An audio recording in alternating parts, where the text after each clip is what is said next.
The Colorado Rockies in December breathe death into the lungs of the unprepared.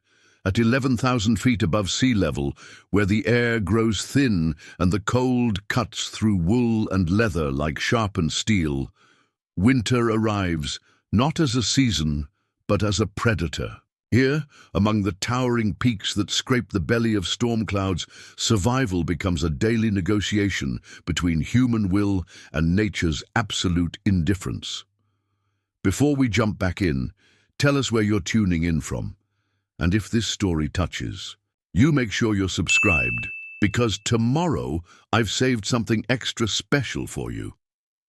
Samuel "Sam" Henderson had chosen this isolation deliberately. His small cabin, built from hand-hewn pine logs and chinked with clay and moss, sat perched on a narrow shelf of granite overlooking the Clearwater Valley. The structure was modest but solid. 2 rooms, a stone fireplace that could burn logs 3 feet long, and walls thick enough to hold back the mountain's killing winds. Samuel had built it with his own hands over 3 summers, each board and beam placed with the careful precision of a man who understood that shoddy work meant death when the storms came. At 42 years old, Samuel carried the weathered look of someone who had lived hard and chosen solitude over society. His dark hair showed premature streaks of grey, and his hands bore the permanent calluses of a man who worked with axe, saw, and rifle as extensions of his own body. He had come to these mountains 5 years earlier, fleeing memories that civilian life in Denver couldn't help him forget. The war between the states had ended a decade ago, but for Samuel, the echoes of cannon fire and the screams of dying friends still haunted his dreams. The cabin represented more than shelter. It was his fortress against a world that had shown him too much death and too little mercy. Here, surrounded by peaks that had never known the sound of artillery or the smell of gunpowder, he had found something approaching peace. His nearest neighbor lived 20 miles down the mountain, and the small town of Pine Ridge was a 2-day ride through terrain that tested even experienced mountain men.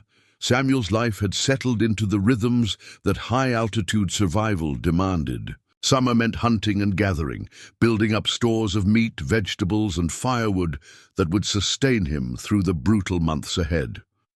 Autumn brought the urgent work of final preparations, checking every chink in the cabin walls, ensuring his water source wouldn't freeze, and laying in enough supplies to survive until spring's reluctant arrival. He had learned to read the mountain's moods like an old married couple reads their spouse's expressions. The way clouds gathered around the western peaks warned of storms days before they arrived. The behavior of elk and deer told him when brutal cold was coming. The thickness of bark on aspen trees predicted how harsh the winter would be. This year, all the signs pointed to a winter that would test even his considerable survival skills. The first major storm had arrived in early November, dumping 4 feet of snow and dropping temperatures to 20 below zero. Samuel had weathered it comfortably, his cabin warm and well-stocked, his routine barely disturbed by nature's fury. But the storm had been merely winter's opening statement. What followed was a relentless succession of blizzards that buried. The high country under snow measured not in feet, but in yards. By mid-December, Samuel's world had shrunk to the immediate vicinity of his cabin. The snow outside his door stood chest-deep on a tall man, and the drifts against the cabin's north wall reached nearly to the roofline. His daily routine became a careful balance of conservation and necessity. Firewood had to be used sparingly, despite the cold that made the cabin's log walls crack like rifle shots in the deep of night. Food supplies required careful rationing, even though his stores were substantial. Most critically, he had to limit his movements outside the cabin to absolutely essential tasks: tending his snares, maintaining a path to his woodshed, and checking the small lean-to where he kept emergency supplies. The isolation was complete and potentially deadly. The trail down the mountain had disappeared under snow that would trap any traveler foolish enough to attempt passage. Even if someone could navigate the buried path, the risk of avalanche made travel suicidal. Samuel was effectively cut off from human contact until spring's thaw, sometime in April or May, depending on how cruel the winter chose to be. It was. On the morning of December 18th, during a brief lull between storms, that Samuel first noticed the smoke. He had risen before dawn, as was his habit, to stoke the fire and prepare his meager breakfast of cornmeal mush and jerked venison. The wind had finally stopped its constant howling, leaving behind a silence so profound it seemed almost supernatural. Samuel stepped outside to assess the damage from the previous night's storm and to check his snares, hoping to supplement his dwindling meat supply. The world that greeted him was transformed into something from a fairy tale. Fresh snow had covered the landscape with a blanket so pure and unmarked it seemed sacrilegious to disturb it. The peaks around him gleamed like polished silver in the early morning light, and the air was so clear he felt he could reach out and touch mountains that were actually miles away. It was while admiring this pristine wilderness that Samuel noticed the thin column of smoke rising from the valley below. The smoke was faint, barely visible against the morning sky, but unmistakable to eyes trained by years of mountain living. Someone had a fire burning in country where no one should be able to survive. Samuel's first thought was that another trapper or prospector had been caught by the storms and was attempting to wait them out in the valley. The location of the smoke suggested it was coming from an area near Willow Creek, where summer travelers sometimes made camp. But the idea of anyone surviving this long in the open during such brutal conditions seemed almost impossible. His second thought was more troubling. The smoke could be coming from travelers who were in desperate straits, injured, lost, or running out of supplies. In the mountains, the unwritten law was clear. You helped anyone in distress, regardless of who they were or where they came from. The wilderness was enemy enough without humans turning their backs on each other. Samuel studied the smoke through his father's old military telescope, trying to determine its exact location and gauge the situation of whoever had made the fire. The column was thin but steady, suggesting a small fire that was being carefully maintained rather than a large blaze that might indicate panic or waste of fuel. This gave him some hope that whoever was down there understood basic survival principles. The distance to the smoke was perhaps 2 miles as the crow flies, but the terrain between his cabin and that location was treacherous even in good conditions. Deep snow would make the journey exhausting and potentially dangerous. The route would take him down steep slopes where avalanche danger was always present, across areas where hidden crevasses could trap the unwary, and through dense stands of pine where it would be easy to become disoriented in a whiteout.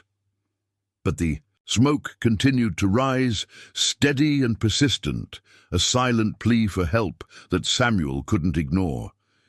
He had lived in these mountains long enough to understand that survival often depended on the kindness of strangers. His own stores were adequate for one person through the winter, but sharing them might mean the difference between life and death for whoever was trapped below. Samuel spent the morning preparing for what might be a rescue mission.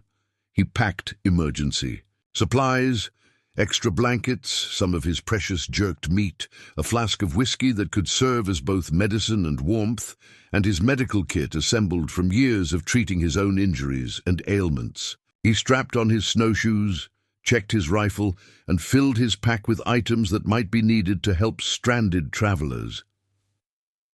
The descent toward the smoke proved every bit as challenging as he had anticipated.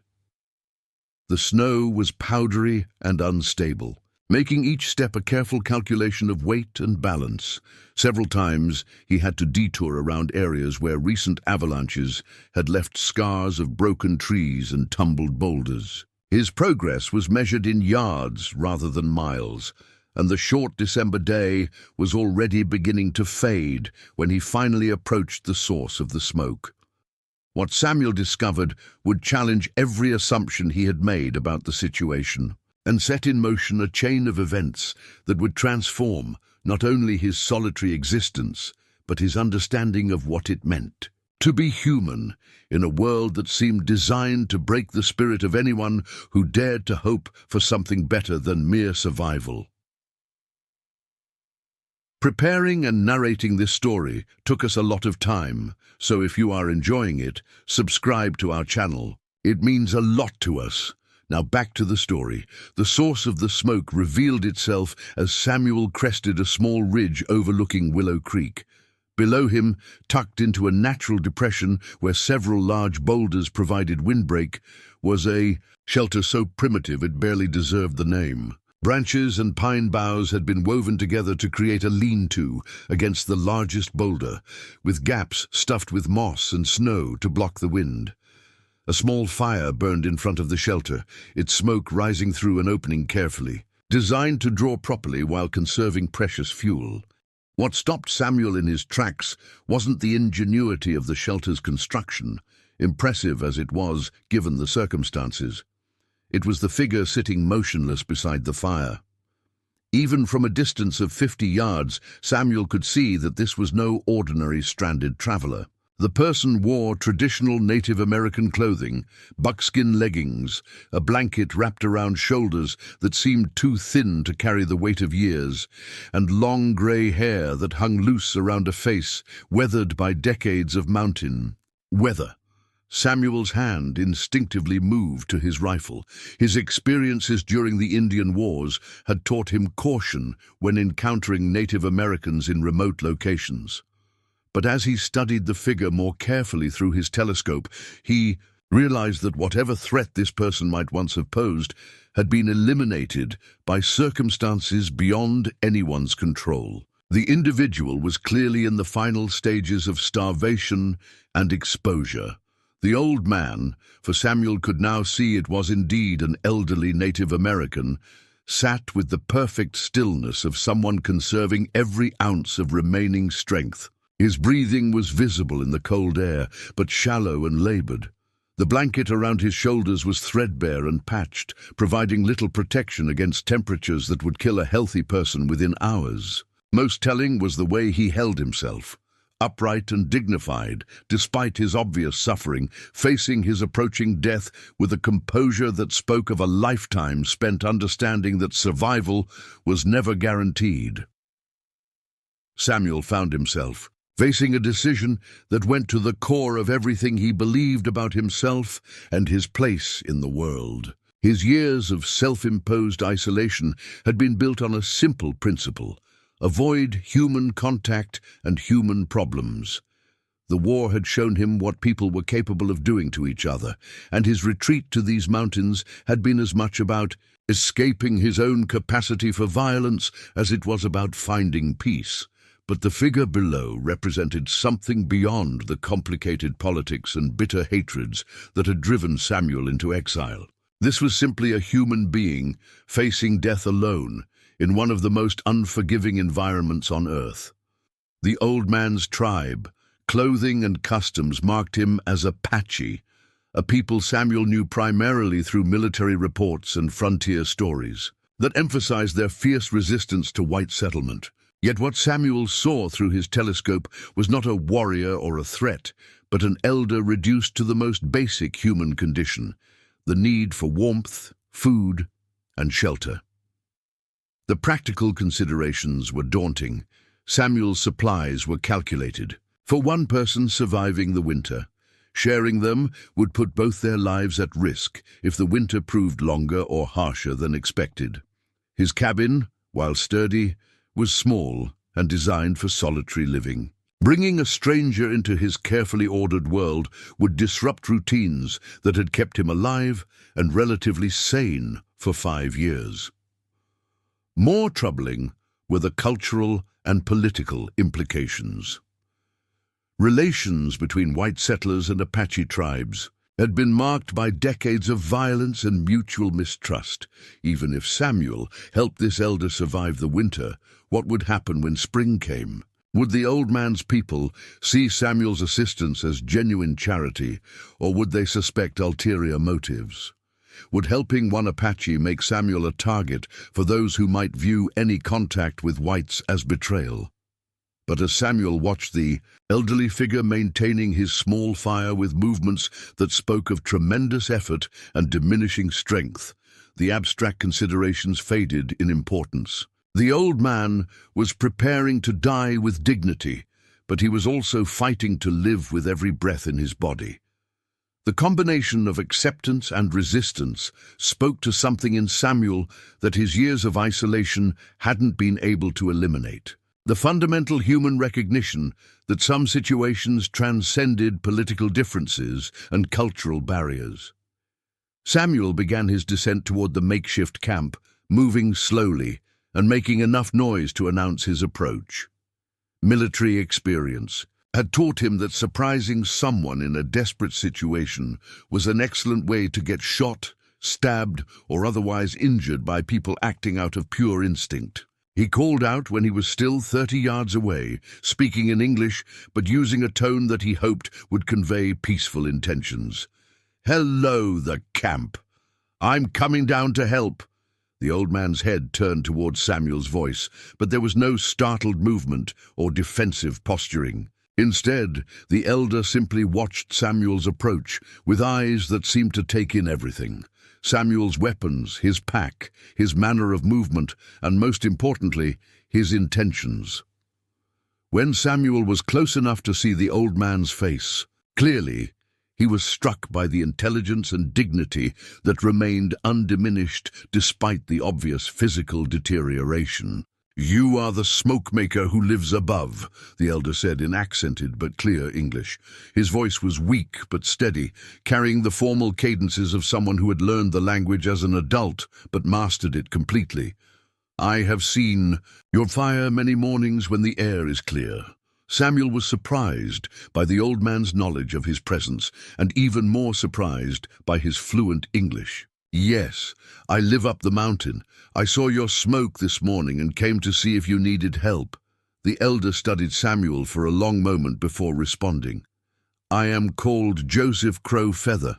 I am Chiricahua Apache, of the band led by my nephew, Thomas Red Eagle.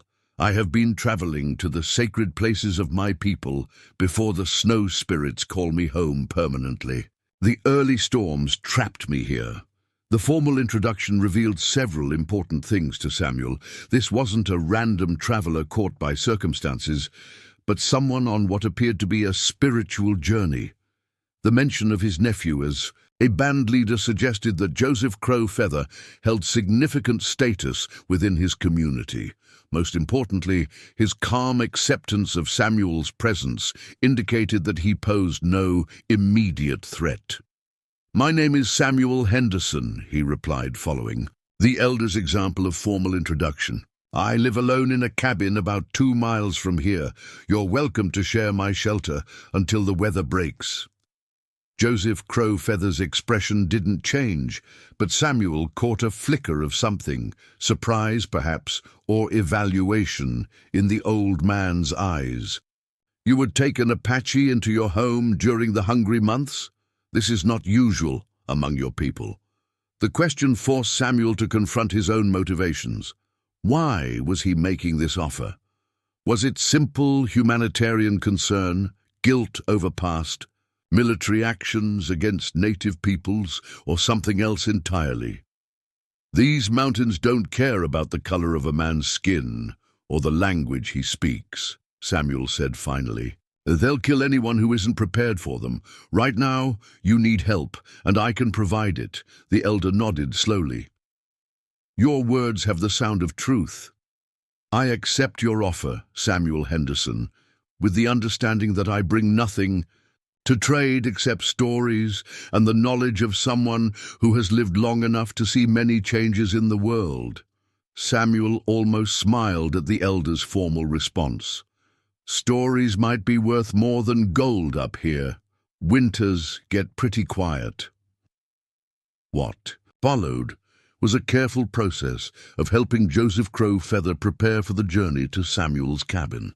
The old man's physical condition was worse than Samuel had initially realized. Weeks of inadequate food and exposure to brutal cold had left him barely able to walk unassisted. His feet showed signs of frostbite, and his hands shook with weakness that went beyond simple cold.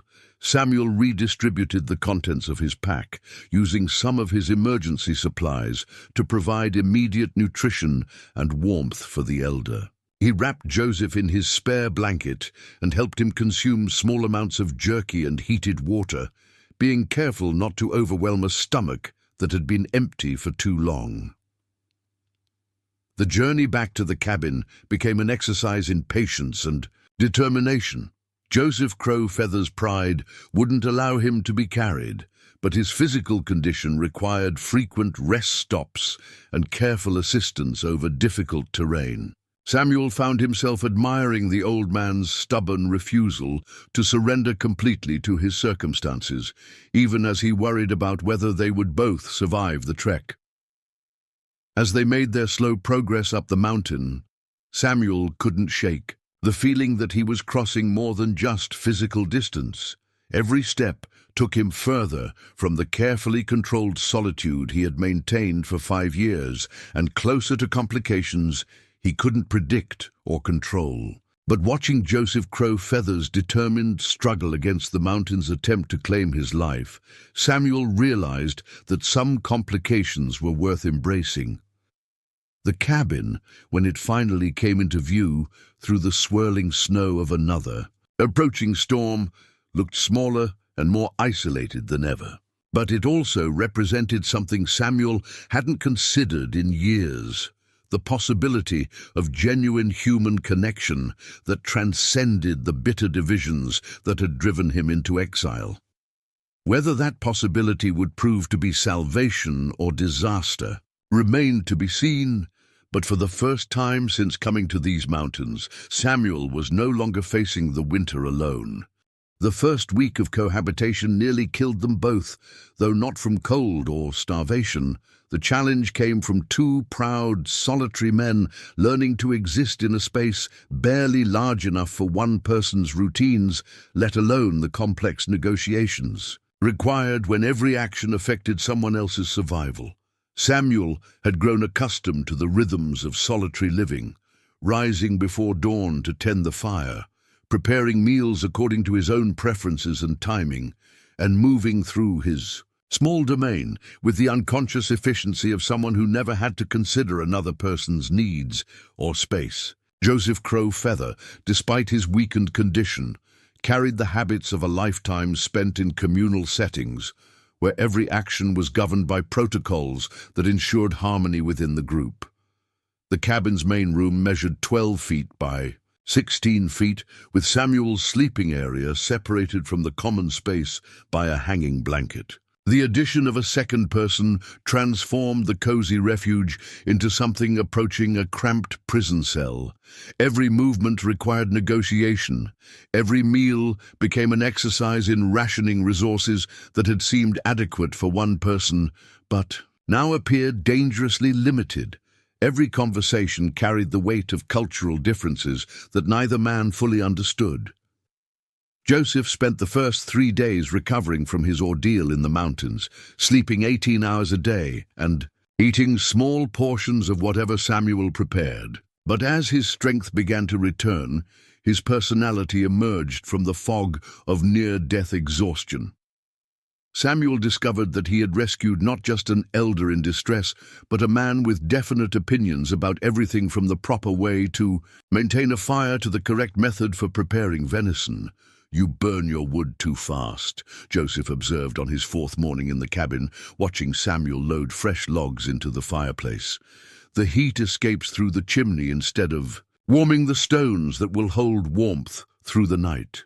Samuel paused in his wood-loading, feeling a flash of irritation at the criticism. He had been maintaining fires for survival purposes since before Joseph's people had contacted white civilization. "This method has kept me alive for 5 winters up here." "5 winters alone," Joseph replied calmly. "Now there are 2 of us, and the wood must last longer. "May I show you a technique my people use in high mountain camps?" The offer was made diplomatically, but Samuel heard the implicit critique of his methods. His first instinct was to reject instruction from someone who had nearly died from exposure just days earlier. But practicality overcame pride. If Joseph's techniques could make their fuel last longer, both of them would benefit. What followed was Samuel's first lesson in Apache fire management, a sophisticated system that treated fire not as simple combustion, but as a living entity that could be guided and controlled to maximize efficiency. Joseph showed him how to arrange logs to create optimal airflow, how to position stones to absorb and radiate heat, and how to bank coals so that fires could be revived quickly without wasting kindling. The techniques were immediately effective. The cabin stayed warmer while using less wood, and the fire required less constant attention. But more importantly, the exchange established a pattern that would define their winter together. Joseph offering knowledge earned through decades of mountain living, Samuel contributing the resources and shelter that kept them alive, both men learning that survival could be enhanced through cooperation rather than diminished by sharing. Food presented more complex challenges. Samuel's winter stores had been calculated to sustain one person through 4 months of isolation. With 2 people sharing the supplies, careful rationing became critical. Joseph's near starvation had left him unable to consume normal portions. But as his health improved, his appetite returned with alarming speed. Samuel found himself performing mathematical calculations that would have seemed absurd just weeks earlier. How many ounces of jerked meat per day would allow both men to survive until spring?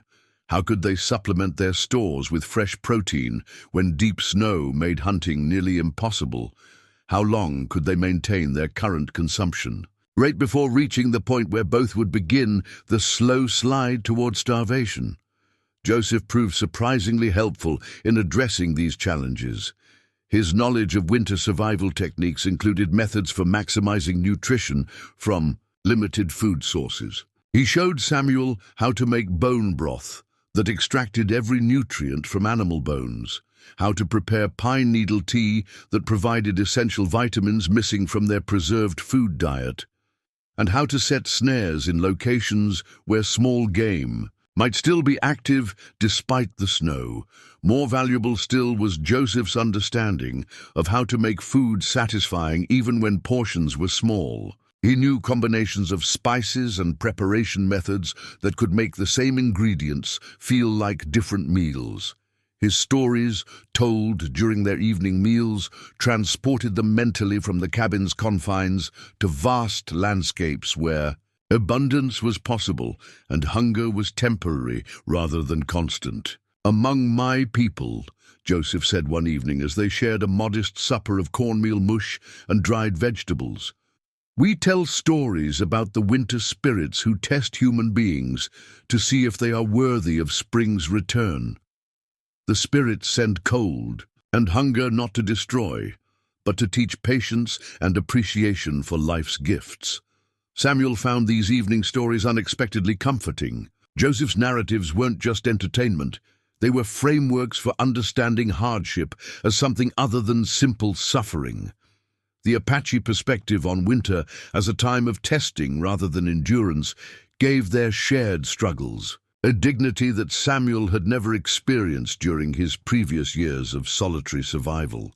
But the stories also revealed the depth of cultural differences that separated the 2 men.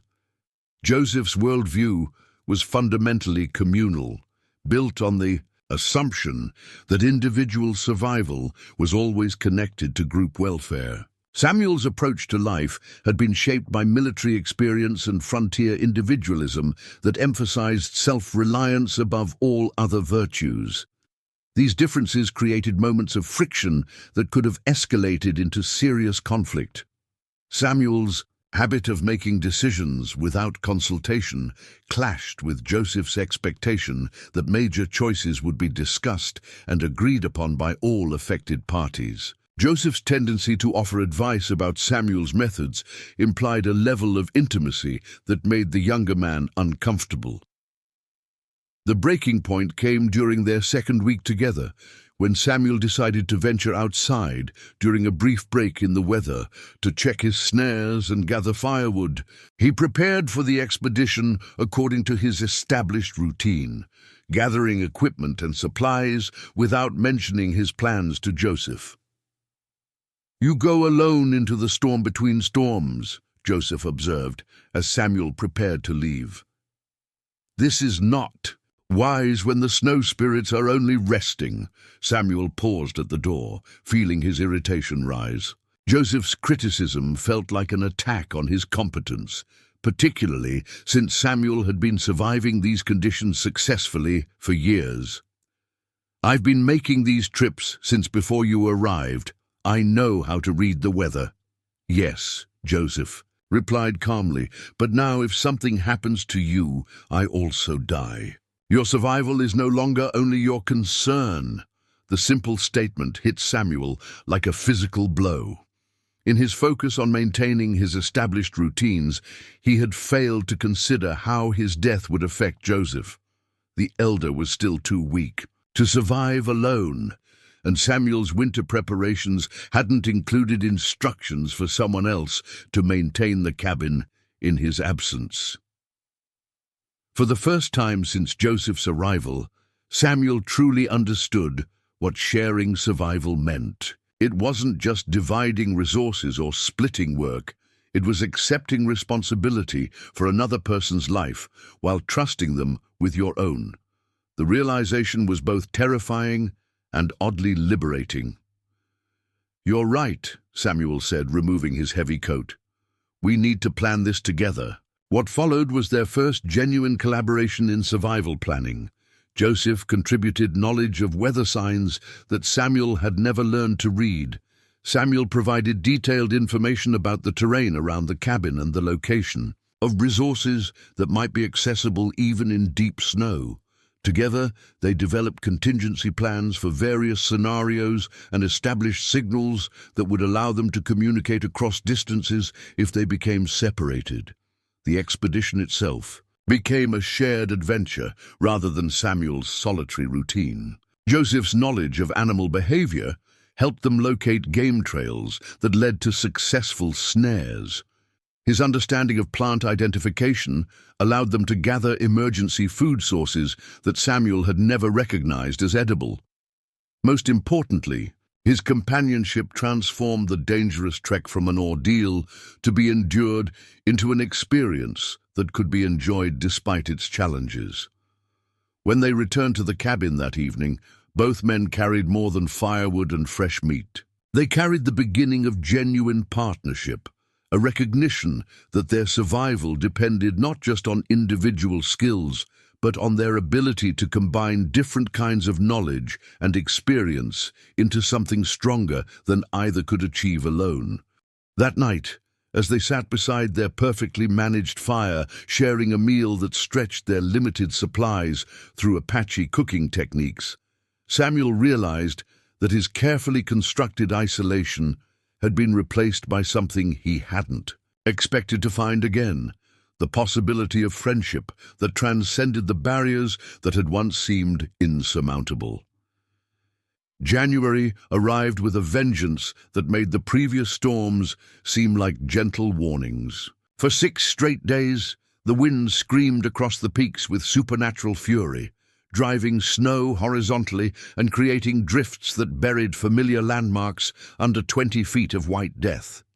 The temperature plummeted to 40 below zero, cold, enough to freeze exposed skin in minutes and turn human breath into ice crystals that tinkled when they fell to the ground. Samuel and Joseph found themselves trapped inside the cabin with an intensity that tested every aspect of their developing partnership.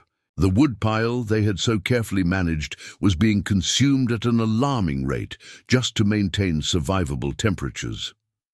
Venturing outside, even to the attached woodshed, became a life-threatening endeavor that required elaborate preparation and perfect timing, But instead of driving the two men apart, the enforced intimacy of their confinement began to reveal depths of character and experience that neither had previously shared. The long hours between necessary tasks became opportunities for conversations that ranged far beyond simple survival concerns, touching on philosophy, history, and the fundamental questions that had shaped both their lives. Joseph proved to be a master storyteller whose narrative served multiple purposes simultaneously. His tales entertained during the endless hours when they had nothing to do but wait for the storm to pass. They educated Samuel about Apache culture, history, and worldview in ways that no book or military report could have accomplished. Most importantly, they provided a framework for understanding hardship that transformed their current ordeal from simple suffering into something approaching spiritual trial. My grandfather, who was called Walking Bear, once told me about the winter when the snow fell for 30 days without stopping, Joseph said one evening as they sat close to the fire, sharing a pot of pine needle tea. The Chiricahua were camped in a valley that became completely cut off from the outside world. Food ran low, then ran out completely. People began to talk about which families would have to leave the group so the others might survive. Samuel found himself drawn into the story despite himself. Joseph's narrative technique created vivid pictures that made the cabin's walls seem to dissolve, transporting his listeners to distant times and places. What happened? How did they survive? Walking Bear was a young man then, but he had been trained by the old medicine men to see patterns that others missed. He noticed that even in the deepest snow, certain animals continued to move through the valley. Ravens, who are too smart to stay where there is no food. Mice, who must eat every day or die. Mountain sheep, who know every path and hidden place. In their territory, Joseph paused to sip his tea, allowing the suspense to build. Samuel had learned to appreciate these dramatic pauses as part of the storytelling tradition that transformed simple information into memorable wisdom. Walking Bear convinced the other young men to follow these animals, not to hunt them, but to learn from them. The ravens led them to a place where elk had died in an avalanche, enough meat to feed the band for weeks. The mice showed them caches of seeds and nuts that had been hidden in hollow trees. The mountain sheep revealed paths through the snow that could be traveled safely. So they survived because they learned to read the signs, Samuel said, understanding the lesson implicit in the story. They survived because they understood that humans are not separate from the natural world, Joseph corrected gently. We are, and part of it, and our survival depends on our ability to work with the patterns that already exist rather than fighting against them. The story sparked a conversation about different approaches to survival that revealed fundamental differences in how the two men understood their relationship with the wilderness. Samuel's military training had emphasized conquering obstacles through superior firepower, technology, and organization. Joseph's Apache heritage taught cooperation with natural forces that were seen as allies rather than enemies. These philosophical differences led to practical innovations that improved their chances of surviving the brutal winter. Joseph's knowledge of animal behavior helped them predict when weather conditions might allow for brief expeditions outside the cabin. Samuel's systematic approach to resource management ensured that their innovations could be sustained over time. But perhaps more importantly, their conversations began to address the personal histories that had brought both men to this isolated cabin. Samuel found himself talking about experiences he had never shared with anyone, his memories of the Civil War, the friends he had lost, and the guilt that had driven him to seek isolation in these mountains. I was a sergeant in the Colorado. Volunteers, Samuel said one night when the wind was howling so loudly they had to raise their voices to be heard. We fought in battles that people will read about in history books, Glorieta Pass, where we helped save the Colorado Territory from Confederate invasion. Sounds heroic when you put it that way. Joseph waited in silence, understanding that some stories needed to be drawn out slowly, like splinters being extracted from infected wounds. But what the history books won't tell you is what it felt like to kill men who were probably just scared boys far from home, or what it sounded like when your friends died calling for their mothers.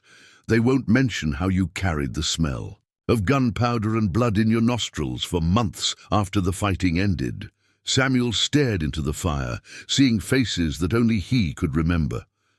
I came up here to get away from people who wanted to celebrate what we'd done, to pat us on the back and call us heroes. I didn't feel like a hero. I felt like someone who had seen too much death and caused too much of it himself. Joseph nodded slowly. Among my people, warriors who return from battle must undergo purification ceremonies before they can rejoin the community. We understand that taking life, even in defense of your people, changes something inside a person. The ceremonies help restore balance between the warrior and the spirits of those who died. Your people have ceremonies for everything, don't they? Samuel asked, but without the dismissive tone he might have used weeks earlier.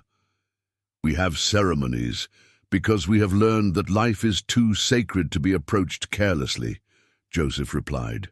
Every important moment, birth, the passage to adulthood, marriage, the hunt, warfare, death, requires acknowledgement of the spiritual forces that make such moments possible. The conversation that followed challenged Samuel's assumptions about Apache culture and religion. Instead of the primitive superstitions he had expected, Joseph described a sophisticated spiritual system that recognized the interconnectedness of all life and the responsibility that came with being human in a world where every action had consequences. Beyond the immediately visible, Joseph's own story began to emerge through these late-night conversations. He had been born in the 1820s, when the Apache peoples still controlled vast territories across the Southwest. He had lived through the arrival of American settlers, the establishment of military posts, and the gradual restriction of his people to ever smaller reservations. He had served as a diplomat and negotiator, trying to find peaceful solutions to conflicts that seemed increasingly impossible to resolve. I have watched my people struggle to maintain our ways while adapting to changes that came faster than anyone could have imagined, Joseph said. Some of our young men believe that only warfare can preserve Apache independence. Others think that complete accommodation to white ways is the only path to survival. I have spent my life trying to find a middle path that honors our traditions while acknowledging new realities. Samuel began to understand that Joseph's presence in these mountains wasn't random. The elder had been traveling to sacred sites throughout Apache territory, conducting personal ceremonies designed to seek guidance about his people's future. The early winter storms had trapped him far from any settlement, but his spiritual purpose had sustained him through conditions that would have killed most men his age.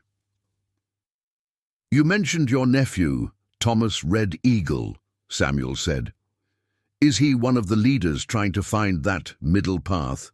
Joseph's expression grew troubled. Thomas is a good man and a capable leader, but he faces pressures that my generation never had to confront. The reservation system grows more restrictive each year.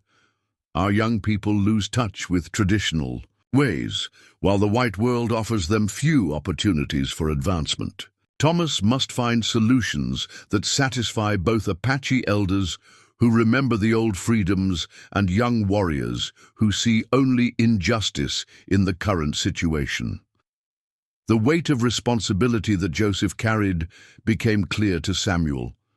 This wasn't just an old man on a spiritual journey. This was a leader whose wisdom was desperately needed by his people during one of the most challenging periods in Apache history. His death in these mountains would represent not just personal tragedy, but the loss of irreplaceable knowledge and experience. Understanding the larger significance of Joseph's survival added new dimensions to their shared struggle against the winter.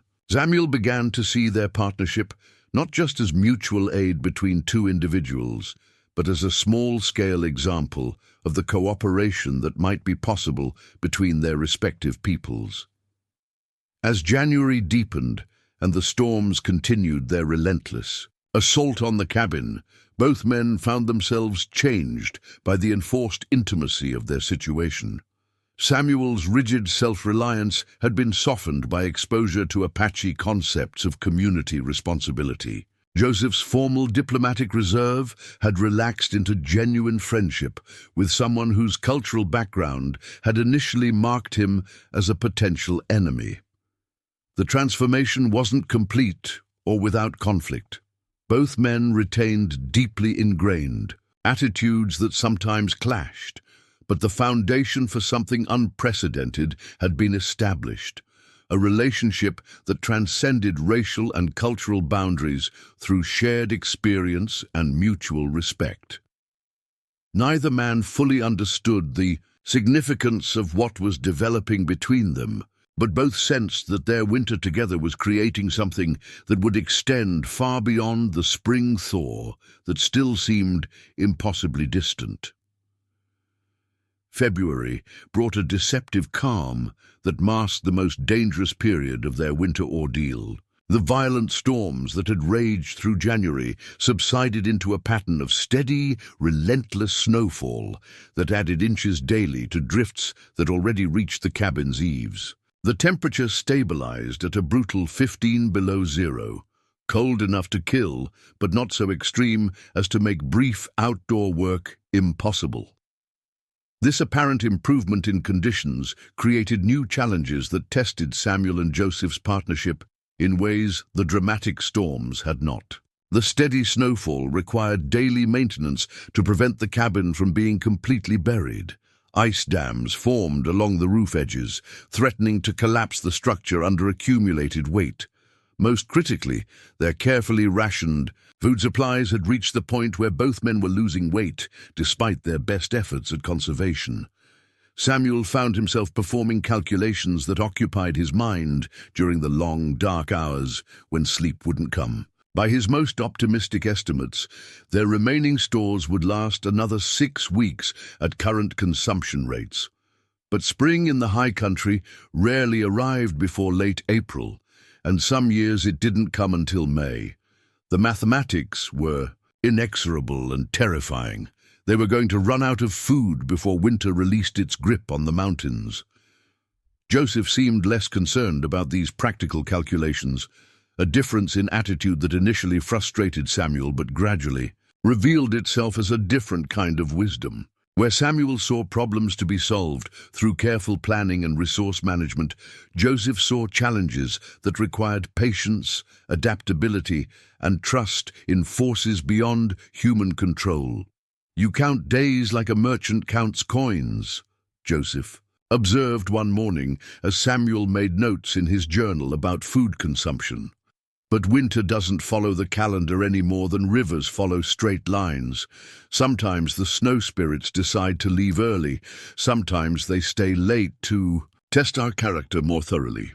"I'm trying to make sure we don't starve," Samuel replied, his voice sharper than he intended.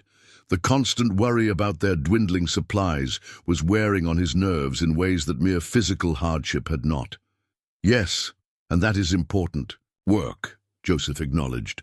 "But you cannot plan for every possibility. Some things require faith that the path will appear when you need to walk it." This philosophical difference led to their first serious disagreement since learning to share the cabin's confined space. Samuel wanted to begin immediately reducing their daily food intake to stretch supplies as far as possible.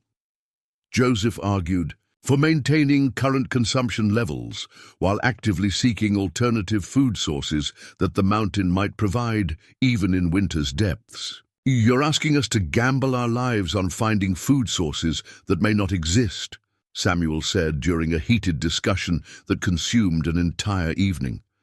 "You're asking us to slowly starve ourselves in order to postpone a death that may never..." Come, Joseph countered. Which approach honors life more fully? The debate revealed fundamental differences in how the two men understood risk, survival, and the relationship between human effort and forces beyond human control. Samuel's military training emphasized careful planning, resource management, and preparing for worst-case scenarios. Joseph's Apache heritage taught reliance on spiritual guidance, adaptation to circumstances as they arose, and trust in the natural world's ability to provide for those who understood its patterns. But the debate also forced both men to articulate beliefs and assumptions they had never examined critically. Samuel began to recognize that his obsession with control was partly a response to experiences during the war, when careful planning had failed catastrophically and good men had died despite taking every reasonable precaution. Joseph acknowledged that his faith in spiritual guidance required continuous testing against practical realities.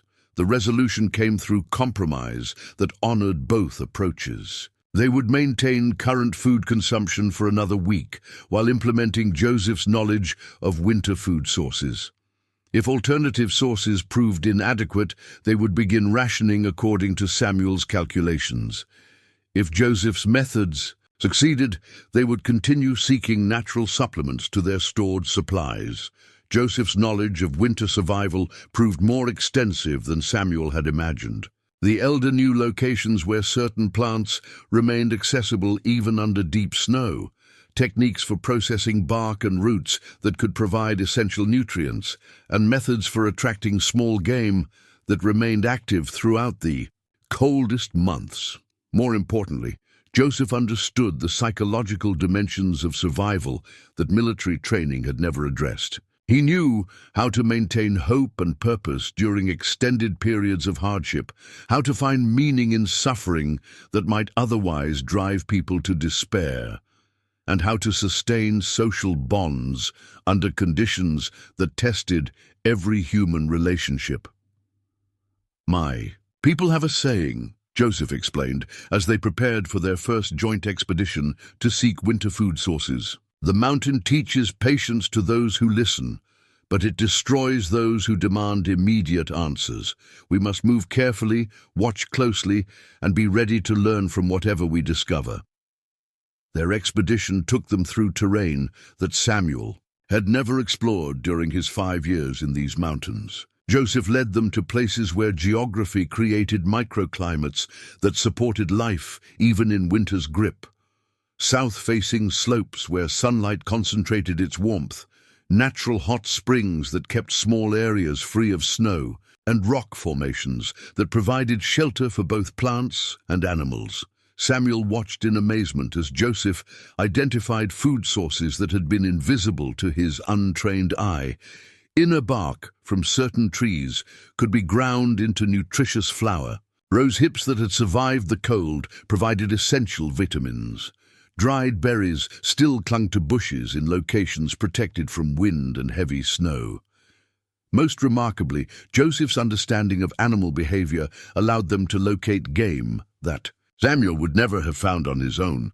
The elder could read tracks that told complete stories about animal movements, feeding patterns, and behavioral changes caused by unusual weather conditions. Their first successful hunt together became a transformative experience that deepened their partnership beyond mere survival cooperation. Joseph's knowledge of animal behavior and tracking skills combined with Samuel's marksmanship to bring down a small elk that had been weakened by the harsh winter conditions. But the hunt revealed cultural differences that required careful negotiation. Joseph insisted on performing ceremonies before and after the kill that honored the animal's spirit and acknowledged the responsibility that came with taking its life. Samuel's practical focus was on efficiently processing the meat and getting it back to the cabin before weather conditions deteriorated. "You see only the meat," Joseph said, as he knelt beside the fallen elk, placing his hands on its head and speaking words in his own language. But this animal was a living being with its own purpose and place in the world. Taking its life to preserve our own creates obligations that extend beyond simply filling our stomachs. Samuel watched the ceremony with growing understanding of how Apache spiritual practices created meaning from necessary but difficult actions. The ritual didn't change the practical reality of butchering and preserving the meat, but it acknowledged the moral complexity of survival decisions that civilian life rarely forced people to confront. The meat from their successful hunt transformed their situation from desperate to merely difficult. With careful processing and preservation, the elk would provide protein for several weeks while they continued seeking other food sources. More importantly, the success of their joint effort proved that their different approaches to survival could complement rather than compete with each other. But the hunt also created new dynamics in their relationship that neither man fully understood at the time. Joseph began treating Samuel differently after witnessing his skill with a rifle and his willingness to participate in Apache hunting ceremonies. Samuel found himself viewing Joseph not just as a wise elder, but as an active partner whose knowledge was essential to their continued survival. The change became apparent during their evening conversations, which took on new depth and intimacy as February progressed toward its end. Joseph began sharing knowledge that he described as sacred to his people. Stories about the spiritual significance of various animals, explanations of Apache religious practices, and family histories that connected him to generations of leaders and holy men. Among my people, knowledge is not owned by individuals, but held in trust for the community, Joseph explained one evening as they shared a meal prepared from their successful hunt. But sometimes circumstances arise where knowledge must be shared beyond traditional boundaries to serve life itself. Samuel understood that Joseph was offering him something unprecedented, access to cultural knowledge that few outsiders had ever been permitted to learn. The offer represented a level of trust that transcended the practical cooperation they had developed around survival needs. "Why?" Samuel asked. "Why share sacred knowledge with someone who isn't Apache?" Joseph was quiet for a long time, staring into the fire as if seeking guidance from the dancing flames. When he finally spoke, his words carried the weight of decisions that would have consequences far beyond their shared winter.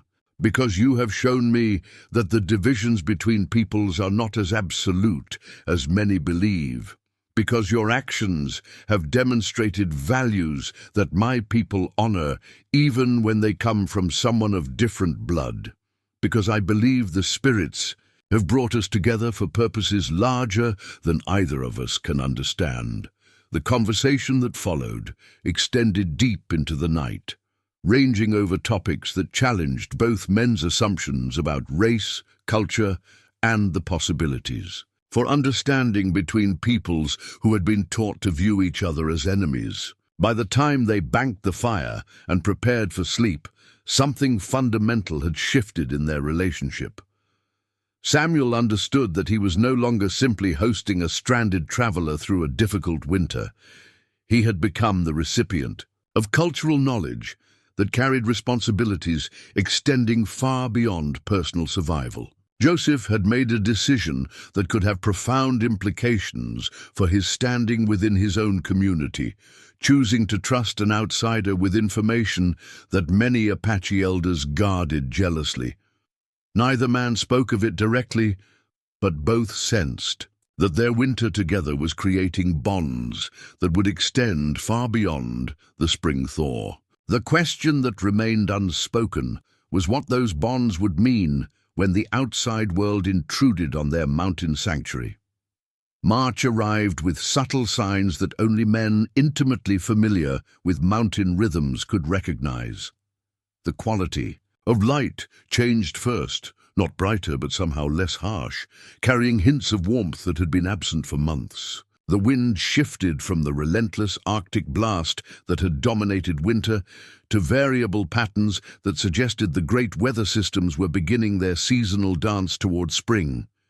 Joseph noticed these changes before Samuel, his lifetime, of reading natural signs, allowing him to detect alterations that escaped less experienced eyes. He began spending longer periods outside the cabin, standing motionless in the deep snow, while apparently studying the sky, the movement of clouds, and the behavior of the few birds that had remained in the high country through winter's worst. A fury, the spirits are preparing for transformation, Joseph announced one morning after completing what had become his daily weather meditation.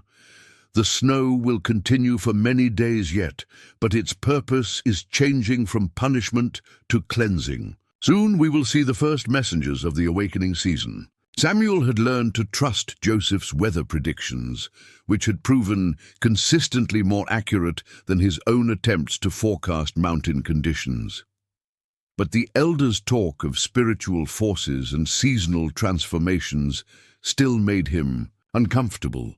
Military training had taught him to focus on measurable, observable phenomena rather than mystical interpretations of natural events. "What kind of messengers?" Samuel asked, genuinely curious, despite his skepticism about the spiritual framework of Joseph's observations. "Birds that have wintered in the lowlands will begin returning to claim their high country territories. Certain insects will emerge from dormancy during warm afternoon hours. The snow itself will change texture as underground water begins to move in preparation for spring runoff. Most importantly, the plants will begin their first tentative stirrings toward new growth." Over the following days, Samuel found himself watching for the signs Joseph had described. Initially, he saw nothing different from the winter landscape that had surrounded them for months, but gradually his perception sharpened to detect subtle changes that had been invisible to his untrained awareness. The first returners were ravens, whose harsh calls echoed off the canyon walls with a vibrancy that hadn't been present during winter's deepest silence. These weren't the desperate scavengers who had remained through the cold months, but confident scouts whose presence indicated that food sources were becoming available at lower elevations. More dramatically, Joseph showed Samuel how to recognize the early stages of plant awakening that preceded any visible signs of growth. Certain trees began showing slight color changes in their bark. Shrubs that had appeared completely dormant displayed almost microscopic swelling of buds that wouldn't open for weeks yet. Most remarkably, some plants began producing chemical signals, subtle fragrances that trained noses could detect even when everything appeared frozen and lifeless. "My people have always understood that life continues even when it appears to have stopped," Joseph explained, as he guided Samuel through their daily expeditions to monitor spring's approach. "The sleeping time is not death, but preparation for renewal. Everything that lives must rest in order to grow." These philosophical observations about seasonal cycles led to conversations about human transformation that neither man had anticipated when they began sharing the cabin. Joseph's perspective on winter as a time of spiritual preparation rather than simple endurance gave new meaning to the hardships they had endured together. "You came to these mountains to escape the world," Joseph said during one of their evening discussions, "but perhaps the spirits brought you here to prepare for a different kind of engagement with life than you had known before." Samuel found himself considering this possibility seriously. His 5 years of isolation had indeed changed him, but not in ways he had expected. Rather than finding the peace and detachment he had sought, he had discovered that complete solitude was ultimately unsustainable for someone who remained fundamentally human. Joseph's presence had awakened needs and capacities that military life and frontier individualism had never addressed. "What do you think I was being prepared for?" Samuel asked. Joseph's response came after a long period of contemplation that Samuel had learned to respect as part of the elders' decision-making process. That is not for me to determine, but I believe your willingness to risk your own survival to help a stranger suggests purposes that extend beyond personal healing. You have shown me that cooperation between our peoples is possible in ways that many of my own leaders have doubted. The conversation revealed that Joseph had been thinking beyond their immediate survival toward implications that their winter partnership might have for relations between Apache communities and white settlers. Samuel began to understand that his decision to help a starving elder had created a living example of cooperation that could influence attitudes on both sides of cultural divisions. But Joseph also shared concerns about how their partnership would be viewed by his own people when spring finally allowed contact with the outside world. Traditional Apache culture included provisions for adopting outsiders who had proven themselves worthy through demonstrated courage, wisdom, or service to the community, but such adoptions typically followed established protocols and were approved by tribal councils rather than individual elders. My nephew Thomas will face difficult decisions when he learns what has happened here, Joseph admitted. Some of our people will see your actions as proof that individual white men can be trusted. Others will suspect that any cooperation with whites weakens Apache resistance to reservation policies and territorial encroachment. Samuel found himself confronting implications of their partnership that he had never considered. His simple decision to help someone in distress had apparently created political complications that could affect Joseph's standing within his own community. The possibility that his good intentions might cause problems for the man who had become his closest friend was deeply troubling. Maybe it would be better if your people never learned about our time together, Samuel suggested. You could simply say you survived the winter alone in the mountains. I would never tell anyone what happened here. Joseph's reaction was immediate and emphatic. That would dishonor everything we have shared and everything you have given. More importantly, it would waste an opportunity to demonstrate that understanding between peoples is possible when individuals choose courage over fear. The elders' refusal to hide their partnership forced Samuel to confront his own assumptions about the consequences of their winter together. He had been thinking primarily about potential problems rather than possible benefits. Joseph's perspective suggested that their cooperation could serve as a model for relationships that transcended traditional racial and cultural boundaries. As March progressed and signs of spring became more apparent, both men began preparing for changes that would transform their isolated world. The snowpack was still too deep and unstable to allow travel, but warming temperatures were beginning the slow process of seasonal transition that would eventually open the high country to outside contact. Samuel found himself experiencing conflicting emotions about the approaching end of their isolation. The practical side of his nature looked forward to resupplying their depleted stores, returning to a more varied diet, and escaping the cabin's confining walls. But he also dreaded the complications that outside contact would bring to a relationship that had developed in the unique circumstances of shared survival. Joseph seemed more at peace with the approaching changes, though he too showed signs of concern about how their partnership would be received by both communities. His daily meditation periods became longer and more intense, suggesting that he was seeking spiritual guidance about decisions that lay ahead. Among my people, the end of winter is marked by ceremonies that honor both what has been lost and what has been gained during the time of hardship, Joseph explained, as they watched the sun set through clouds that carried the first hints of spring moisture. This winter has taken much from both of us: comfort, certainty about the future, and the simple safety of isolation from complex human relationships.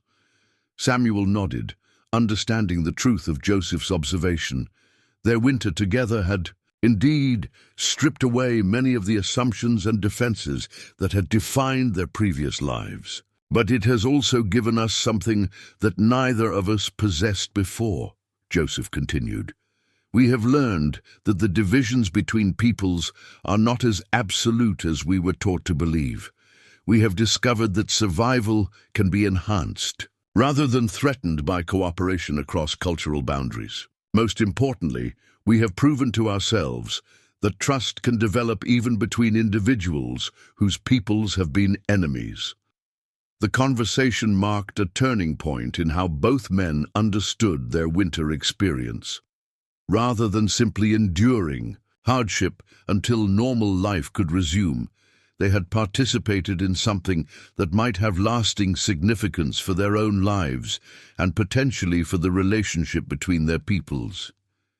As they banked the fire that night and prepared for sleep, both men understood that March would bring not just seasonal change, but decisions about how to honor what they had learned together while navigating the complex realities of a world that hadn't shared their transformative experience. April's first week brought changes so dramatic they seemed to compress months of seasonal transition into days. The morning sun, which had been a pale disk offering light without warmth for so many months, suddenly carried genuine heat that began the ancient process of mountain snowmelt. Streams that had been frozen solid since November started producing the first tentative trickles of running water. Most significantly, the high-altitude silence that had dominated winter gave way to sounds that spoke of awakening life. The crack of ice breaking up, the drip of melting snow, and the distant calls of migrating birds returning to claim their summer territories. Samuel watched these changes with mixed emotions. The practical benefits were obvious and welcome. Fresh water would soon be readily available without the laborious process of melting snow. The risk of their cabin being buried under accumulated snowfall was finally ending. Most importantly, the trails that connected their isolated refuge to the outside world would soon become passable, allowing them to resupply their depleted stores and end the careful rationing that had dominated their lives for months. But Samuel also understood that these same changes would bring complications that could transform or even destroy the unique relationship he and Joseph had developed. Their winter partnership had flourished in isolation, protected from the prejudices, politics, and practical concerns that governed relationships between Apache and white communities in the broader world. Once that isolation ended, they would have to navigate social pressures that neither had faced, while their survival depended solely on their ability to cooperate with each other. Joseph seemed more prepared for these changes, though Samuel noticed increasing signs of tension as the elder conducted his daily observations of spring's progress. Joseph's morning meditations became longer and more intense, suggesting that he was wrestling with decisions that extended far beyond their immediate circumstances. His evening stories began focusing on Apache traditions surrounding adoption, ceremonies, diplomatic protocols, and the complex negotiations required when different communities needed to establish new relationships. My people have stories about winters, when spirits brought together individuals who were meant to create new possibilities for their communities, Joseph said one evening as they shared what might be their last meal prepared entirely from winter stores. These stories always emphasize that such meetings carry responsibilities that extend far beyond the individuals involved. Samuel understood that Joseph was preparing him for events that would test everything they had learned about cooperation during their months of shared survival. But the elder's indirect communication style left many questions unanswered about what specifically might be expected of both men when contact with the outside world resumed. The answer came on April 8th, in a manner so dramatic it seemed orchestrated by the mountain spirits Joseph often invoked in his stories. Samuel was splitting firewood behind the cabin when Joseph called out with an urgency that brought him running immediately. The elder stood at the front of the cabin, staring down into the valley with an expression that mixed anticipation, concern, and something approaching awe. "They have come," Joseph said simply, pointing toward a line of riders moving slowly up the mountain trail that Samuel had thought was still impassable. Through his telescope, Samuel could see approximately 40 mounted Apache warriors arranged in a formation that spoke of military discipline rather than random travel. The riders moved with the patient, measured pace of people who understood mountain conditions and weren't willing to risk their horses or themselves by pushing too hard too fast. But their steady progress up the treacherous trail demonstrated riding skills and knowledge of high-altitude travel that Samuel had never witnessed before. At the head of the column rode a figure whose bearing and dress marked him as a leader of significant status. Even at a distance, Samuel could see that this man carried himself with the confident authority of someone accustomed to making decisions that affected many people's lives. Behind him, the other riders maintained perfect formation despite the challenging terrain, their discipline suggesting this was an official delegation rather than a casual group of travelers. "Thomas Red Eagle," Joseph said, identifying the leader without needing the telescope. "My nephew has brought representatives from all the major Chiricahua bands. This is not a search party looking for a missing elder. This is a formal delegation prepared to conduct important business." Samuel felt his stomach tighten with anxiety. The sight of 40 armed Apache warriors approaching his cabin challenged every survival instinct developed through years of frontier life and military service. His rational mind understood that Joseph's presence guaranteed his safety, but deeper psychological responses weren't easily controlled by logical reasoning. More troubling was the realization that Joseph had apparently been expecting this development. The elder's calm reaction to the rider's appearance suggested that their arrival wasn't a surprise, but rather the culmination of plans or expectations that hadn't been fully shared with Samuel. "You knew they were coming," Samuel said, not quite making it a question. Joseph nodded slowly. "I knew that if I survived the winter, my people would search for me as soon as travel became possible. I also knew that Thomas is wise enough to investigate carefully before making assumptions about what he might find. The size of this delegation tells me that runners have already brought him reports about smoke from a cabin where no cabin should exist, and other signs that suggest unusual events have occurred in this area." The implications hit Samuel like a physical blow. Apache scouts had apparently been observing his cabin from a distance, possibly for weeks. Information about his presence and his partnership with Joseph had been transmitted through communication, networks he hadn't even known existed. Most significantly, Thomas Red Eagle had decided that whatever was happening on this isolated mountain required the attention of 40 warriors and representatives from multiple Apache bands. "What do they want?" Samuel asked, though he suspected the answer would be more complex than any simple explanation could convey. "They want to understand what has happened here," Joseph replied. "They want to evaluate whether the cooperation between us represents an opportunity or a threat to Apache interests. Most importantly, they want to determine what obligations and possibilities our winter together has created for both our peoples." Samuel watched the approaching riders with growing appreciation for the complexity of the situation he had unknowingly helped create.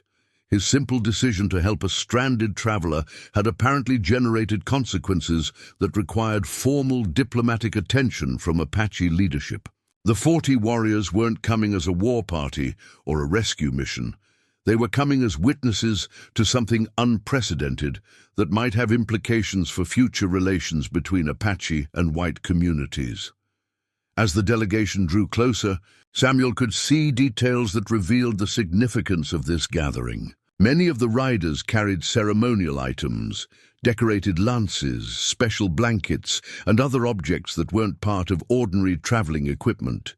Several wore clothing that identified them as medicine men or spiritual leaders rather than simple warriors. Most telling, they traveled with pack animals carrying supplies that suggested they were prepared for an extended stay rather than a brief visit. "This is about the adoption ceremony you mentioned," Samuel said, understanding finally dawning. "This is about determining whether such a ceremony is appropriate," Joseph corrected. "That decision cannot be made by one elder acting alone, regardless of his status within the community. It requires consultation with spiritual leaders, discussion among band representatives, and careful evaluation of the candidate's worthiness according to traditional standards." Samuel felt a mixture of honor and terror at the realization that he was apparently being considered for formal adoption into Apache society. The honor came from understanding that such recognition was rarely offered to outsiders and represented acceptance into one of the most respected warrior cultures in North America. The terror came from recognizing that he was completely unprepared for whatever tests or ceremonies might be required to earn such acceptance. The lead riders reached the cabin's immediate vicinity and began the complex process of making camp in an area never designed to accommodate 40 people and their horses. Samuel watched in fascination as the Apache delegation transformed the landscape around his isolated refuge into a temporary village complete with organized horse lines, cooking areas, and shelter arrangements that demonstrated generations of experience in rapid camp establishment. Thomas Red Eagle dismounted near the cabin's front entrance and approached with the measured pace of a diplomat engaging in formal negotiations. He was a man in his early 40s, bearing the weathered features of someone who had spent his life outdoors, but carrying himself with the dignity of natural leadership. His clothing combined traditional Apache elements with practical frontier adaptations, suggesting someone comfortable operating in both worlds. When he was close enough for normal conversation, Thomas stopped and spoke in Apache to his uncle. The exchange was lengthy and conducted with the formal courtesy that Samuel had learned to recognize as part of important Apache discussions. Joseph's responses seemed to provide detailed information about their winter together, while Thomas's questions suggested he was evaluating not just facts, but their significance according to cultural standards Samuel didn't fully understand. Finally, Thomas turned his attention to Samuel, studying him with eyes that seemed to catalogue everything from his physical condition to his manner of dress to the way he carried himself under scrutiny.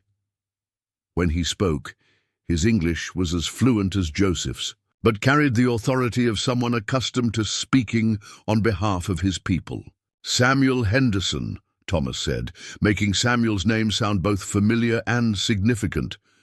"My uncle has told me remarkable things about your actions during the winter that has passed. He says you risked your own survival to share shelter, food, and warmth with a stranger whose people have been enemies of your people. He says you have shown interest in learning Apache ways and respect for Apache wisdom. He says you have proven yourself worthy of consideration for adoption into our community." Samuel felt the weight of 40 pairs of eyes studying his reaction to this formal statement. His response would apparently determine whether the next phase of whatever process was unfolding would move forward or end immediately. "I helped your uncle because he needed help," Samuel said simply. "Everything else that happened between us grew naturally from that beginning. I've learned more from him than I taught, and I've gained more from his presence than I gave. If that makes me worthy of your consideration, I'm honored. If it doesn't, I'm still grateful for the experience." Thomas Red Eagle nodded slowly, and Samuel caught what might have been approval in the Apache leader's expression. The real test, however, was apparently just beginning. The 3 days that followed Thomas Red Eagle's arrival transformed Samuel's understanding of what it meant to be evaluated by a culture whose values and traditions had been shaped by centuries of survival in one of North America's most demanding environments. The Apache delegation didn't simply observe his behavior or ask questions about his winter with Joseph. Instead, they created a series of tests that challenged everything from his physical capabilities to his spiritual understanding, from his practical skills to his ability to function within Apache social structures. The testing began before dawn on the second day, when Samuel was awakened by Thomas Red Eagle and two other Apache leaders whose presence commanded immediate respect. Without explanation, they gestured for him to follow them away from the cabin and the temporary camp that had sprouted around it. Samuel dressed quickly and grabbed his rifle, but Thomas shook his head and pointed to the weapon with clear disapproval. "Today, you learn to see the mountain through Apache eyes," Thomas said. "Your rifle will not help you understand what we need to know about your character." What followed was a day-long journey through terrain that Samuel thought he knew intimately after 5 years of residence. The Apache guides led him to places he had never discovered, revealed resources he had never identified, and demonstrated survival techniques that made his own methods seem crude and inefficient. More challenging still, they expected him to absorb and apply these lessons immediately, rather than simply observe them passively. The physical demands were extraordinary. Samuel found himself climbing rock faces that required skills he had never developed, crossing streams using techniques that demanded perfect balance and timing, and navigating through dense forest without leaving traces that would reveal his passage to potential enemies. His Apache guides offered minimal instruction, expecting him to learn primarily through observation and trial and error that could have serious consequences if he failed to master essential skills quickly. But the physical challenges were only part of what was being evaluated. Throughout the day, Samuel's guides presented him with scenarios that tested his decision-making abilities, his understanding of Apache values, and his capacity to think beyond individual survival toward community welfare. Some tests were subtle. Opportunities to take more than his fair share of food or water, chances to take shortcuts that would benefit himself at the expense of his companions, moments when he could have asserted his own preferences over group decisions. Other evaluations were more direct. At one point, Thomas Red Eagle deliberately created a situation where Samuel had to choose between personal safety and helping a companion who appeared to be in distress. The distress proved to be staged, but Samuel's immediate response to risk his own safety for someone else's welfare was carefully noted by all the Apache observers. Most challenging were the moments when Samuel was expected to demonstrate understanding of Apache spiritual concepts that had no equivalent in his own cultural background. His guides would pause at specific locations, rock formations, water, sources, or groves of ancient trees, and wait for him to recognize the spiritual significance of these places based on knowledge Joseph had shared during their winter conversations. "Tell us why this place matters to our people," Thomas would say, gesturing toward a natural amphitheater carved into the mountainside by wind and water erosion. Samuel would have to draw upon months of evening conversations with Joseph, trying to remember not just specific information, but the underlying spiritual framework that gave meaning to Apache relationships with the natural world. His answers were evaluated not just for factual accuracy, but for evidence that he understood the deeper principles governing Apache interactions with sacred landscapes. By the end of the first day of testing, Samuel was exhausted in ways that went far beyond simple physical fatigue. He had pushed his body to its limits while simultaneously struggling to demonstrate cultural knowledge and spiritual understanding that challenged everything he thought he knew about himself and his capabilities. But the Apache evaluation was far from complete.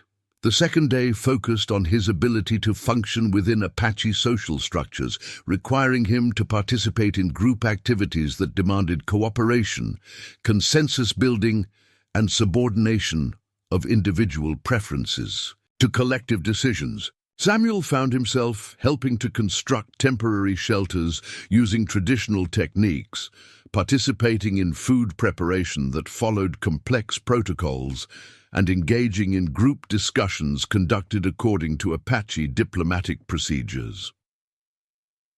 The social challenges proved more difficult than the physical tests. Samuel's military training had prepared him to function within hierarchical command structures where orders were given and followed without extensive discussion. Apache decision-making processes emphasized consensus building that required patience, listening skills, and willingness to modify personal positions based on group input. More challenging still were the moments when Samuel was expected to demonstrate leadership capabilities that met Apache standards rather than military ones. Apache leaders were expected to guide through example and persuasion rather than command authority. They needed to balance individual excellence with community welfare, personal honor with collective responsibility. A leader among our people must be strong enough to protect others, but wise enough to know when fighting serves no useful purpose, explained Running Wolf, one of the Apache spiritual leaders who had accompanied Thomas Red Eagle. Show us how you would handle a situation where your people faced enemies too strong to defeat through direct confrontation.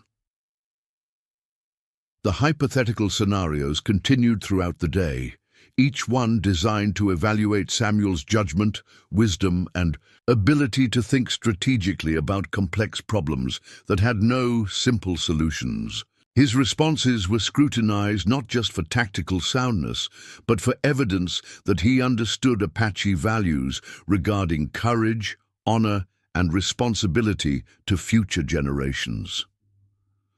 The third day brought the most profound challenges of all: spiritual tests that required Samuel to demonstrate not just intellectual understanding of Apache religious concepts, but genuine internal transformation that proved his worthiness for adoption into the community. These tests couldn't be passed through preparation or clever thinking.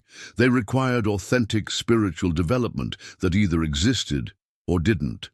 Samuel found himself participating in purification ceremonies that challenged his fundamental assumptions about the relationship between individual identity and spiritual forces larger than human understanding. He was required to fast for extended periods while engaging in meditation practices that opened his consciousness to experiences he had never imagined possible. Most significantly, he underwent what Joseph later described as a vision quest, a solo journey into the wilderness where he was expected to seek spiritual guidance about his place in the world and his responsibilities to the Apache community that was considering adopting him. The experience lasted 18 hours and included moments of revelation that would influence his decisions for the rest of his life. When Samuel returned from his vision quest, his appearance and demeanor had changed in ways that were immediately apparent to his Apache observers. He moved with the careful awareness of someone who had encountered spiritual forces that demanded respectful attention. He spoke less frequently, but with greater precision and depth.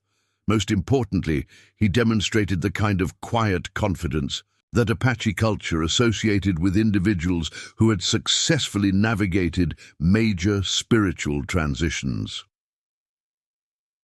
The formal adoption ceremony took place on the evening of the fourth day, conducted according to traditions that connected the present moment to centuries of Apache spiritual practice. The 40 warriors who had accompanied Thomas Red Eagle served as witnesses to proceedings that transformed Samuel Henderson from an outsider who had helped one Apache elder into a full member of the Chiricahua community with all the rights, responsibilities, and obligations that such membership entailed.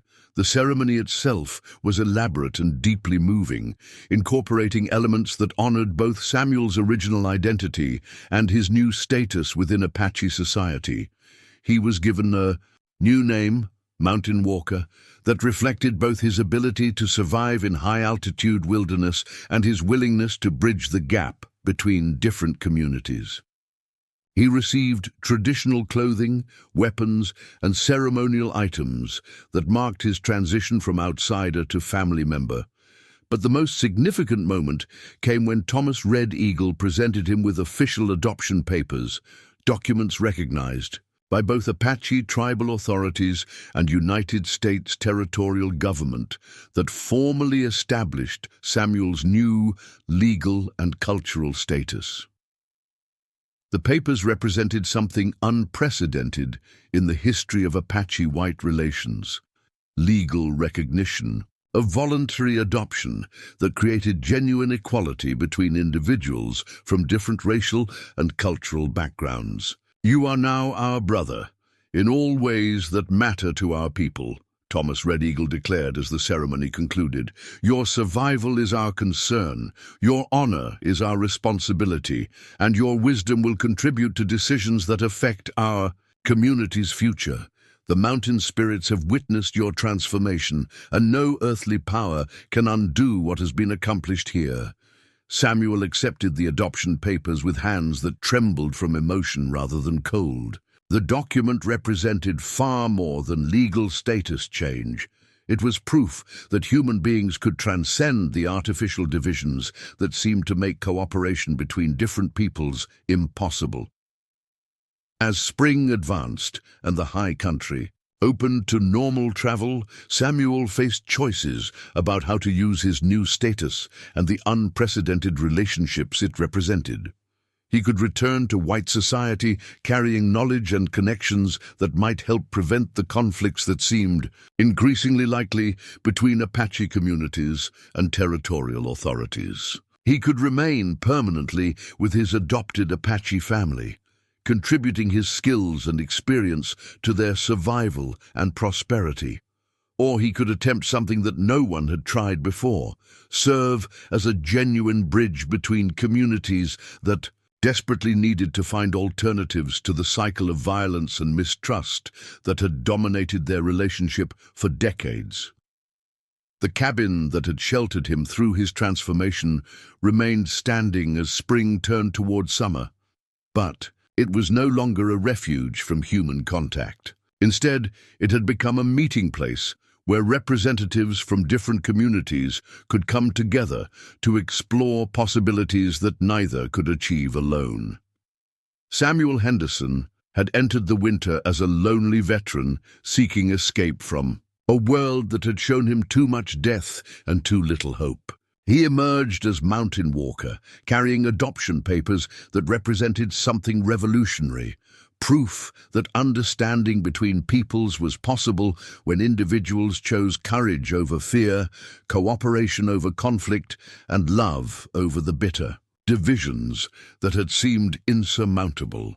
The mountain had tested both men and found them worthy of the friendship that would influence their communities for generations to come. In the vast wilderness, where winter spirits taught patience and spring ceremonies celebrated renewal, two cultures had discovered that their survival might depend not on separation, but on the sacred bonds that could unite them in common cause.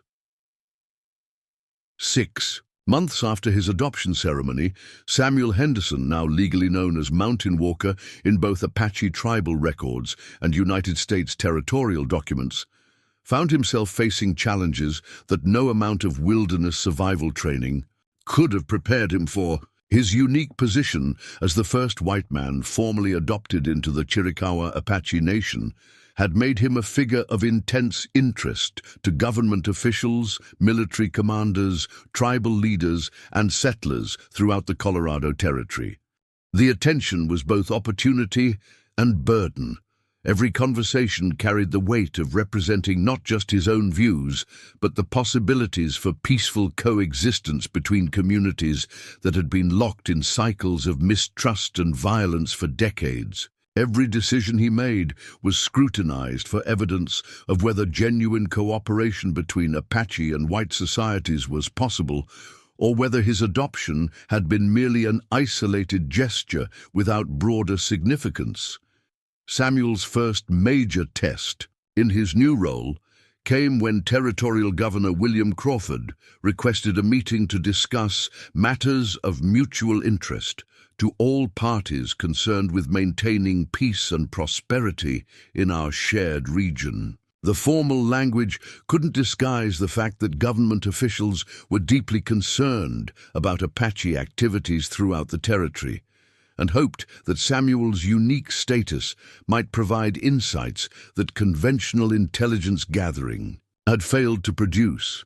The meeting took place in Denver, requiring Samuel to leave the mountain refuge that had become his home and enter the world of territorial politics for the first time since his adoption. The contrast was jarring. After months of living according to Apache rhythms that emphasized harmony with natural cycles and community consensus building, Samuel found himself thrust into an environment dominated by individual competition, bureaucratic hierarchies, and decision-making processes that prioritized expediency over wisdom.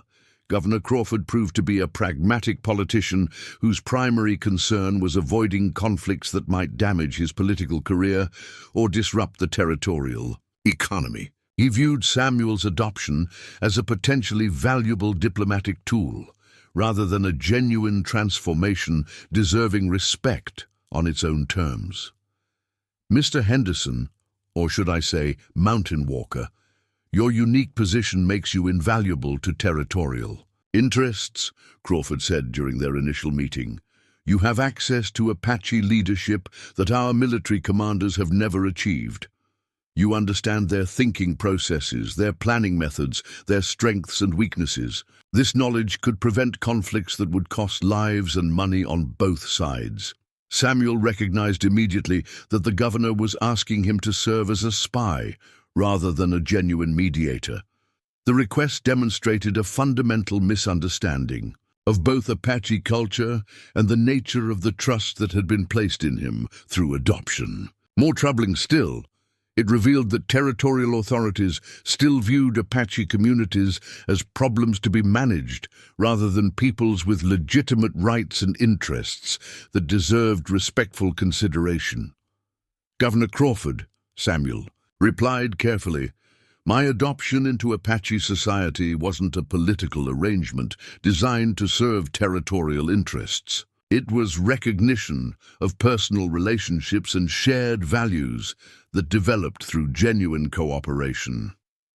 I can't use the trust my Apache family has placed in me to serve goals they haven't approved." The governor's reaction revealed the depth of cultural misunderstanding that Samuel would face repeatedly in his new role. Crawford simply couldn't comprehend why someone would refuse to use advantages gained through personal relationships to serve what he assumed were Samuel's real loyalties to white society and American territorial expansion. "You're telling me you won't help prevent Indian raids that could kill innocent settlers?" Crawford pressed. "You'd rather protect Apache military secrets than save white lives?" The question forced Samuel to articulate principles he was still developing about his responsibilities as someone who belonged fully to both communities. His answer would establish precedents that would guide his actions for years to come. "I'm telling you that preventing raids and saving lives, all lives, requires understanding that Apache communities have legitimate grievances that need to be addressed through honest negotiation rather than military suppression," Samuel said. "My role isn't to help either side gain advantage over the other. It's to help both sides find solutions that serve everyone's long-term interests." The conversation continued for hours, ranging over topics that revealed the complexity of territorial politics and the depth of misunderstanding that separated Apache and white communities. Samuel found himself explaining Apache perspectives on land use, resource allocation, and cultural preservation to officials who had never seriously considered these issues from any viewpoint except their own. More challenging still, he had to defend Apache rights and interests without revealing specific information that could be used against his adopted people. The balance between transparency and loyalty required constant attention to nuances that military or political training had not prepared him to navigate. But Samuel's most difficult challenge came when he returned to Apache territory and had to explain his interactions with territorial officials to Thomas Red Eagle and other Apache leaders who were naturally suspicious of any contact between their adopted brother and government representatives. "The white politicians asked you to spy on us," Thomas said bluntly during a council meeting that included representatives from several Apache bands. "This is what we expected. The question is how you responded and what obligations this creates for our community." Samuel found himself defending decisions and explaining motivations to people whose trust was essential, but who had every reason to doubt the loyalties of someone who moved between two worlds that were increasingly hostile to each other. His explanation of the governor's request and his refusal to serve as a spy was received with approval, but Apache leaders made clear that future interactions with white officials would be closely monitored. "You carry our name and our honor when you speak with white leaders," explained Joseph Crow Feather, whose influence had been enhanced by his role in Samuel's adoption. "Your words become our words in the minds of people who may never meet another Apache person. This responsibility is heavier than carrying water up a mountain because mistakes cannot be corrected simply by trying again." The weight of representing Apache interests in white society, while simultaneously representing possibilities for cooperation to Apache leadership, proved emotionally and spiritually exhausting. Samuel found himself constantly translating between worldviews that seemed to have few points of genuine contact, explaining each community's concerns to the other while trying to identify common ground that both sides could accept.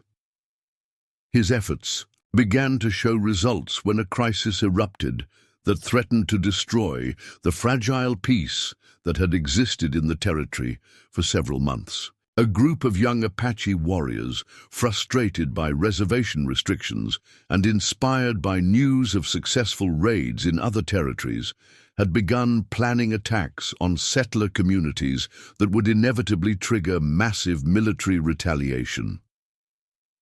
Traditional Apache leadership found itself divided between elders who favored continued negotiation and younger leaders who argued that only resistance could preserve Apache independence. Military commanders prepared for campaigns that would likely result in the deaths of hundreds of people on both sides.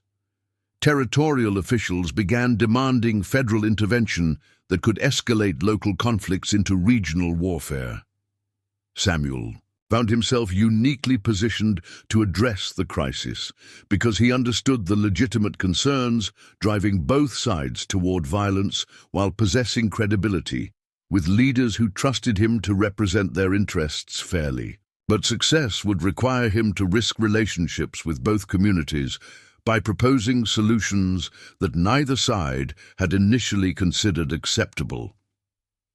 Working closely with Thomas Red Eagle and other Apache leaders, Samuel developed a proposal that addressed the underlying causes of Apache frustration while providing security guarantees that territorial officials could accept. The plan included provisions for expanded Apache access to traditional hunting grounds, recognition of certain cultural practices that reservation policies had attempted to suppress, and creation of economic opportunities that would allow Apache communities to achieve prosperity without complete dependence on government assistance.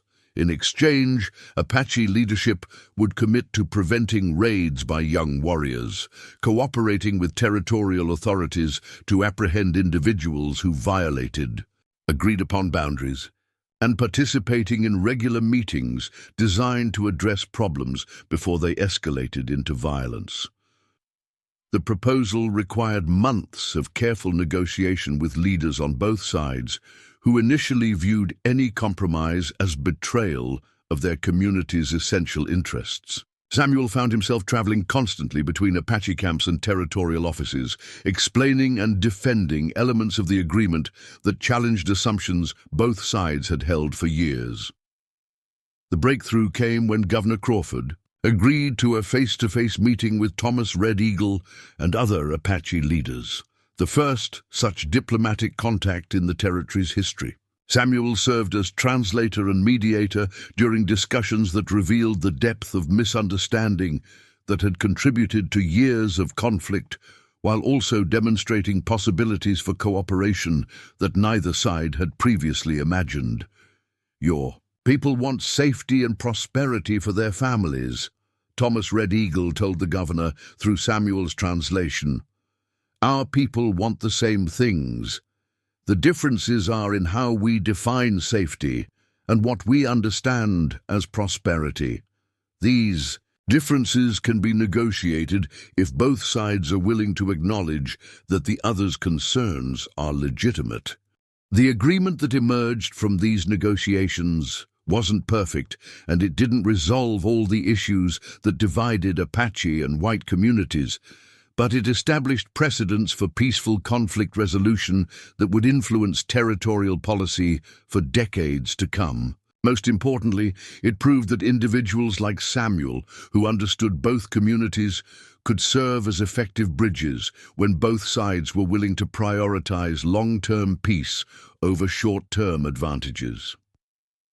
As summer turned toward autumn and the first anniversary of his mountain rescue of Joseph Crow Feather approached, Samuel reflected on the extraordinary changes that had transformed his life and created possibilities he had never imagined. The isolated cabin that had sheltered him through his darkest period had become a symbol of cooperation that inspired hope throughout the territory. His adoption papers, which had initially seemed like documents of personal significance only, had become the foundation for a new model of intercultural relationship that demonstrated alternatives to the cycles of violence that had seemed inevitable. The trust placed in him by Apache leadership had enabled negotiations that saved lives and preserved communities on both sides of cultural divisions. But perhaps most significantly, Samuel had discovered that his own healing from the traumas of war and isolation had come through service to something larger than personal recovery. By accepting responsibility for bridging differences between communities, he had found purposes that gave meaning to experiences that had once seemed purely destructive. The mountain cabin still stood as winter approached again, but it was no longer a refuge from human complexity. Instead, it had become a testament to the possibility that understanding between peoples could triumph over the forces that sought to divide them, and that individual acts of courage and compassion could create changes that influenced entire communities for generations to come. 5 years after that first desperate winter, when Samuel Henderson had stumbled upon a dying Apache elder beside a flickering fire, the Colorado Territory had become a model for peaceful coexistence that attracted attention from Washington, D.C. to Mexico City. What had begun as one man's simple act of human decency had evolved into a comprehensive framework for intercultural cooperation that challenged fundamental assumptions about race, territory, and the possibilities for genuine democracy in the American West. Samuel, now fully established in his identity as mountain walker, found himself at the center of developments that extended far beyond the original boundaries of his mountain refuge. The cabin that had sheltered him through his transformation had been expanded into a permanent facility that served as headquarters for the Colorado Territory Intercultural Commission, a governmental body that included equal representation from Apache tribal leadership, territorial authorities, and what had become known as bridge citizens, like Samuel, who belonged fully to both communities. The Commission's work had attracted the attention of federal officials who were struggling with similar conflicts throughout the Western territories. A delegation from the Bureau of Indian Affairs had arrived in Denver to study the Colorado model, hoping to adapt its principles to situations in Arizona, New Mexico, and other regions where warfare between indigenous peoples and white settlers seemed to be escalating beyond control. Dr. Harrison Mitchell, the federal Indian commissioner leading the delegation, was a man whose academic training in anthropology had prepared him to understand cultural differences, but whose government position required him to balance humanitarian concerns with political realities. His initial meeting with Samuel and the Commission revealed both the potential and the limitations of federal interest in intercultural cooperation. "Mountain Walker," Dr. Mitchell said, using Samuel's Apache name with careful respect, "what you've accomplished here represents the most successful model of peaceful Indian relations in American history. The President himself has asked me to determine whether your methods can be replicated in other territories where we're spending millions of dollars on military campaigns that seem to solve nothing permanently." Samuel recognized the mixture of genuine admiration and calculated political interest in the commissioner's words. Federal attention was both validation of their work and a potential threat to its essential character. Government bureaucracies had a tendency to transform grassroots innovations into standardized programs that lost their effectiveness by ignoring local conditions and cultural specificities. "Commissioner Mitchell," Samuel replied, "what we've built here succeeded because it emerged from genuine relationships between specific people facing shared challenges. The methods might be adaptable, but they can't simply be imposed from Washington without the foundation of trust and mutual respect that took years to develop." The conversation that followed revealed the complexity of scaling successful local innovations to regional or national levels. Dr. Mitchell understood the importance of cultural sensitivity and genuine relationship building, but he also faced political pressures from Congress and the military to find quick solutions to expensive frontier conflicts. More challenging still, federal involvement threatened to disrupt the delicate balance of local autonomy that had made the commission effective. Apache leaders were naturally suspicious of any federal oversight that might compromise their hard-won recognition as equal partners in territorial governance. White settlers worried that federal intervention might override local agreements that had brought them prosperity and security. The breakthrough came when Thomas Red Eagle proposed a solution that honored both federal interests and local autonomy. Instead of imposing the Colorado model on other territories, the federal government would sponsor a series of regional conferences where leaders from different areas could learn from Colorado's experience while developing approaches appropriate to their own circumstances. Each territory faces unique challenges based on different tribal nations, different settler populations, and different economic conditions, Thomas explained during a crucial commission meeting.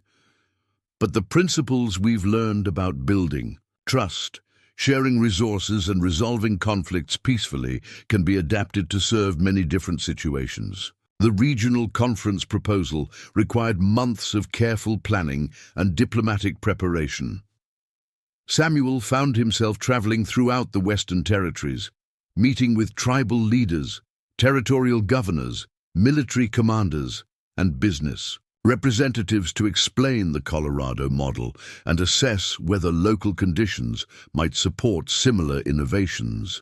These journeys revealed both the potential for expanding intercultural cooperation and the magnitude of obstacles that would have to be overcome. In some territories, decades of warfare had created levels of mistrust that made cooperation seem almost impossible. In others, economic interest had become so entrenched in exploiting conflicts that peace represented a threat to established profit patterns. But Samuel also discovered communities where individuals were desperately seeking alternatives to cycles of violence that had claimed friends, family members, and neighbors for years. These were people, both indigenous and white, who understood that current approaches to territorial development were unsustainable and were willing to consider radical changes if they offered hope for genuine security and prosperity. The first regional conference on intercultural cooperation convened in Santa Fe, New Mexico, in the autumn of Samuel's 6th year as mountain walker. Representatives from 12 territories attended, including tribal leaders from more than 30 indigenous nations, territorial governors and their staffs, military officers, federal commissioners, and business leaders whose activities were directly affected by frontier conflicts.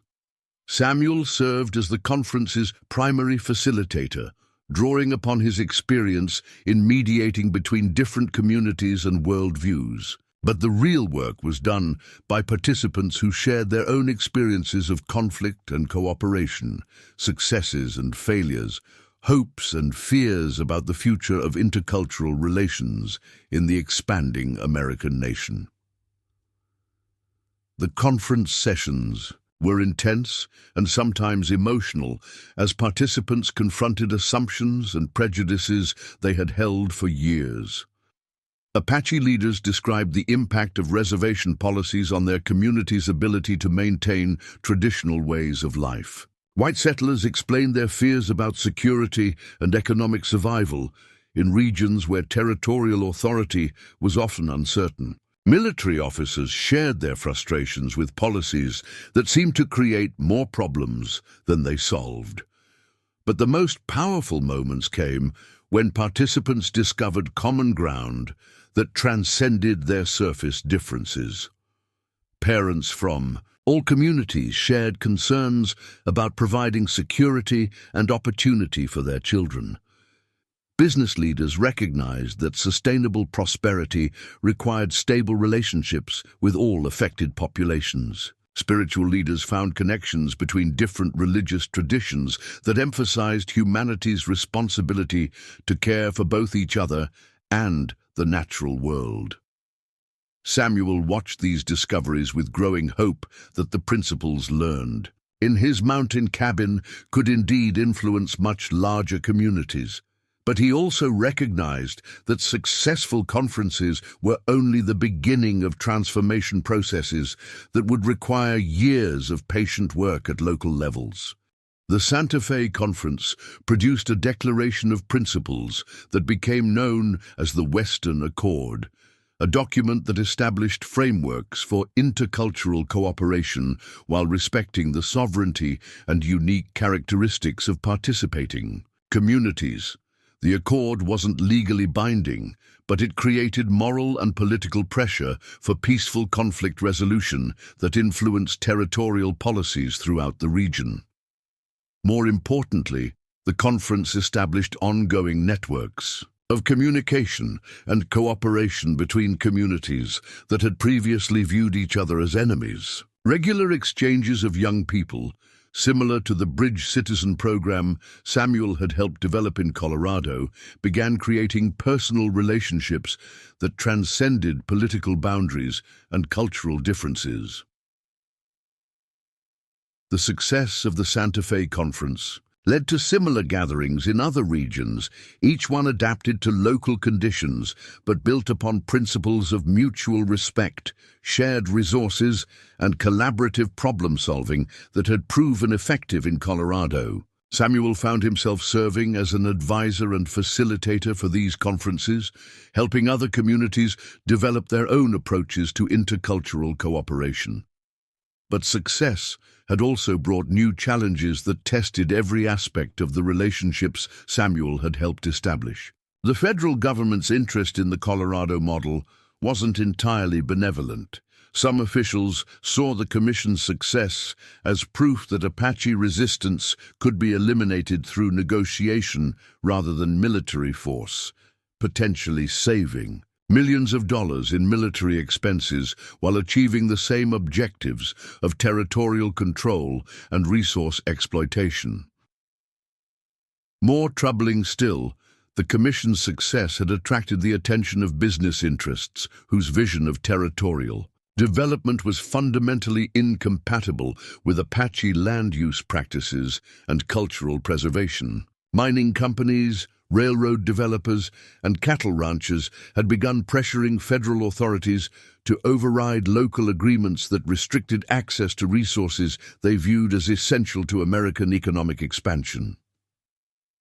The crisis came to a head when the Denver and Rio Grande Railroad announced plans to construct a line through the heart of traditional Apache territory, including areas that were considered sacred and had been specifically protected under Commission agreements. The railroad's federal charter gave it eminent domain authority that could override local treaties, potentially destroying years of careful diplomatic work and triggering the kind of violent resistance that the Commission had been created to prevent. Samuel found himself facing the most complex challenge of his role as cultural mediator: how to preserve Apache rights and interests while preventing a confrontation with federal authorities that could destroy everything both communities had accomplished. The solution would require him to operate at levels of political sophistication and strategic thinking that went far beyond the wilderness survival skills that had originally brought him to Apache attention. Working with Thomas Red Eagle and other Apache leaders, Samuel developed a strategy that combined legal challenges, political pressure, and public education campaigns designed to demonstrate that railroad development could proceed without destroying either Apache communities or the intercultural cooperation that had become the territory's most valuable resource. The legal challenge focused on federal treaty obligations that predated the railroad's charter, arguing that the government couldn't simultaneously honor its commitments to Apache sovereignty and authorize private companies to violate agreements made under that sovereignty. The case would eventually reach the Supreme Court, establishing legal precedents that would influence federal Indian policy for decades. Samuel personally testified before congressional committees, sharing his unique perspective as someone who belonged fully to both Apache and white communities. His testimony challenged senators and representatives to consider whether American democratic values were compatible with policies that violated agreements made with indigenous nations.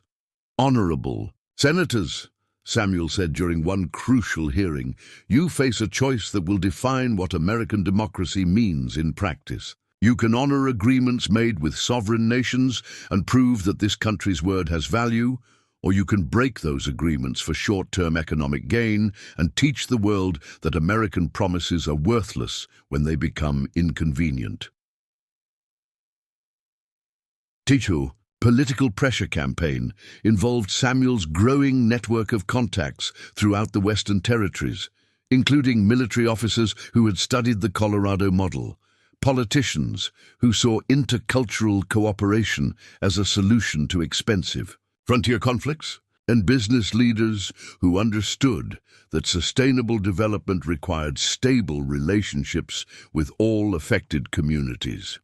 Most importantly, the public education effort challenged popular assumptions about Apache culture, capabilities, and contributions to territorial development. Samuel and his allies organized speaking tours, published newspaper articles, and created exhibitions that demonstrated Apache expertise in areas ranging from agriculture and mining to medicine and environmental conservation. The campaign's success surprised even its organizers. Public opinion throughout the territory shifted dramatically as people learned about Apache contributions to their community's prosperity and security. Voters began pressuring elected officials to protect agreements that had brought peace and economic development to a region that had previously been characterized by constant conflict. newspapers that had once supported military solutions to the Indian problem began publishing editorials praising the Colorado model and calling for its expansion to other territories. Business leaders who had initially viewed intercultural cooperation with suspicion began recognizing its economic benefits and publicly supporting commission policies. The railroad company, faced with unexpected political resistance and potential legal challenges that could delay construction for years, agreed to negotiate alternative routes that would avoid the most sensitive areas while still achieving their transportation objectives. The compromise wasn't perfect, but it preserved the essential elements of Apache territorial rights while allowing economic development that benefited all communities. But the railroad crisis had revealed vulnerabilities in the commission system that required immediate attention. The success of Samuel's intercultural bridge building had created dependencies that could be dangerous if anything happened to the individuals who had made cooperation possible. The system needed to be institutionalized in ways that would survive the loss of any particular leaders or mediators. Working with Apache elders and territorial officials, Samuel began training a new generation of bridge citizens who could carry forward the work of intercultural cooperation. The program included both Apache young people who learned to operate effectively in white society and white settlers who were formally adopted into Apache communities following the model Samuel had pioneered. The training program was intensive and demanding, requiring participants to achieve genuine fluency in both cultures rather than simply learning to navigate surface differences. Students spent months living in each community, learning languages, customs, and ways of thinking that challenged their fundamental assumptions about themselves and their world. Joseph Crow Feather, now in his 80s but still sharp and influential, played a crucial role in the program by serving as spiritual advisor and cultural teacher for both Apache and white participants. His winter with Samuel had become a foundational story that inspired young people from both communities to seek understanding across cultural boundaries. The spirits brought Mountain Walker and me together during the season when survival requires the greatest wisdom. Joseph would tell each new group of students, "You are here because our communities need many people who possess such wisdom, not just one or two individuals who carry responsibilities too heavy for any person to bear alone." The program's first graduates included remarkable individuals who went on to create their own innovations in intercultural cooperation. Maria Santos, a young Apache woman who had mastered both traditional healing practices and modern medical techniques, established the territory's first integrated hospital where Apache and white patients received care from practitioners trained in both medical traditions. James McGregor, a Scottish immigrant son who had been formally adopted into the Apache Nation, became the territory's first intercultural lawyer, specializing in cases that required understanding of both American common law and Apache traditional justice systems. His work helped establish legal precedents that protected indigenous rights while ensuring that all territorial residents received equal treatment under the law. The program's success was demonstrated when a new crisis emerged that tested whether the intercultural cooperation could survive without Samuel's direct involvement. A group of Confederate veterans, still bitter about their defeat in the Civil War, had moved to the territory with plans to establish settlements based on principles of racial separation and white supremacy that directly challenged everything the Commission had accomplished. The Confederate group, led by a former colonel named Jefferson Davis Whitmore, began establishing armed camps in areas that bordered Apache territory. Their activities included harassment of Apache hunting parties, attempts to restrict Apache access to traditional gathering areas, and propaganda campaigns designed to convince white settlers that intercultural cooperation was a threat to American values and racial purity. Whitmore's group represented the kind of ideological extremism that could destroy years of patient relationship building if it wasn't addressed decisively. But the response needed to be carefully calibrated to avoid creating martyrs or providing ammunition for those who argued that intercultural cooperation was incompatible with law and order.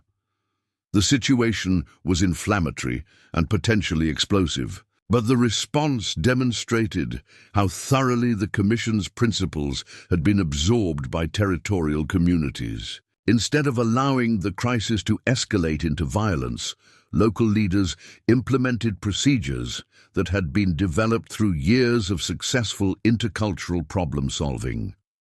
Bridge citizens trained in Samuel's program took leading roles in documenting Confederate violations of territorial law, organizing peaceful responses that demonstrated community solidarity, and conducting negotiations that isolated the extremist group from potential supporters. Apache and white leaders worked together to develop strategies that protected everyone's safety, while upholding principles of law and order that both communities supported.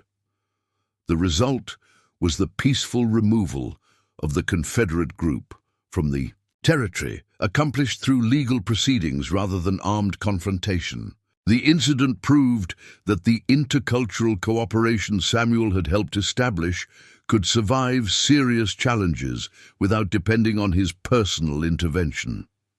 As the territory moved towards statehood, Samuel found himself reflecting on changes that seemed almost miraculous when compared to the desperate isolation he had experienced just a few years earlier.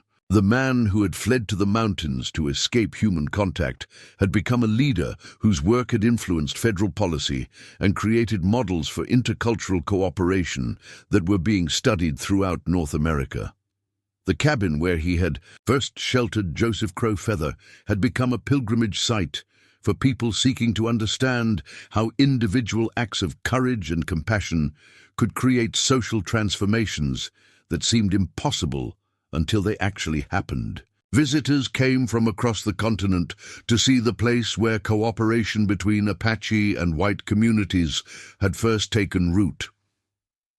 Distinguished guests included senators and congressmen, foreign diplomats studying American approaches to cultural diversity, scholars researching successful models of intercultural cooperation, and most importantly, ordinary families who wanted their children to see proof that understanding between different peoples was possible. But perhaps the most significant legacy was represented by the young people who had completed the Bridge Citizen Training Program and were now creating their own innovations in intercultural cooperation. Samuel's work had planted seeds that were growing in directions he could never have anticipated, creating possibilities that extended far beyond his original vision. On quiet evenings at the mountain cabin, Samuel would sometimes sit with Joseph Crowfeather and marvel at the journey that had brought them from desperate survival to leadership roles in transforming their communities. The Apache elder, now recognized as one of the wisest men in the territory, would remind Samuel that their story was really just beginning. The mountain spirits brought us together to learn lessons that needed to be shared, Joseph would say as they watched the sun set over peaks that had witnessed their transformation. But the most important teaching is that every person has the capacity to choose cooperation over conflict, understanding over fear, love over hatred. We showed that it was possible. Now others must show that it can be sustained. The legacy of their winter together had indeed become something larger than either man could have imagined, proof that the human capacity for growth, understanding, and transformation could overcome even the deepest divisions, and that individual acts of courage could create changes that influenced communities for generations. In the vast wilderness where survival had once required only individual strength, they had discovered that the greatest victories came through the sacred bonds that united different peoples in common cause. As Colorado prepared for statehood and Samuel looked toward a future filled with possibilities he could never have imagined during those desperate days of abandonment and near death, he understood that his true treasure had never been the gold that men killed and died for in these mountains. It was the knowledge that human beings, despite all their differences and conflicts, possessed an unlimited capacity for transformation when they chose courage over fear and opened their hearts to the sacred bonds that could unite them across every barrier that seemed to divide them. Up next, you've got two more standout stories right on your screen. If this one hit the mark, you won't want to pass these up. Just click and check them out. And don't forget to like, subscribe, and turn on the notification bell so you don't miss any upload from us.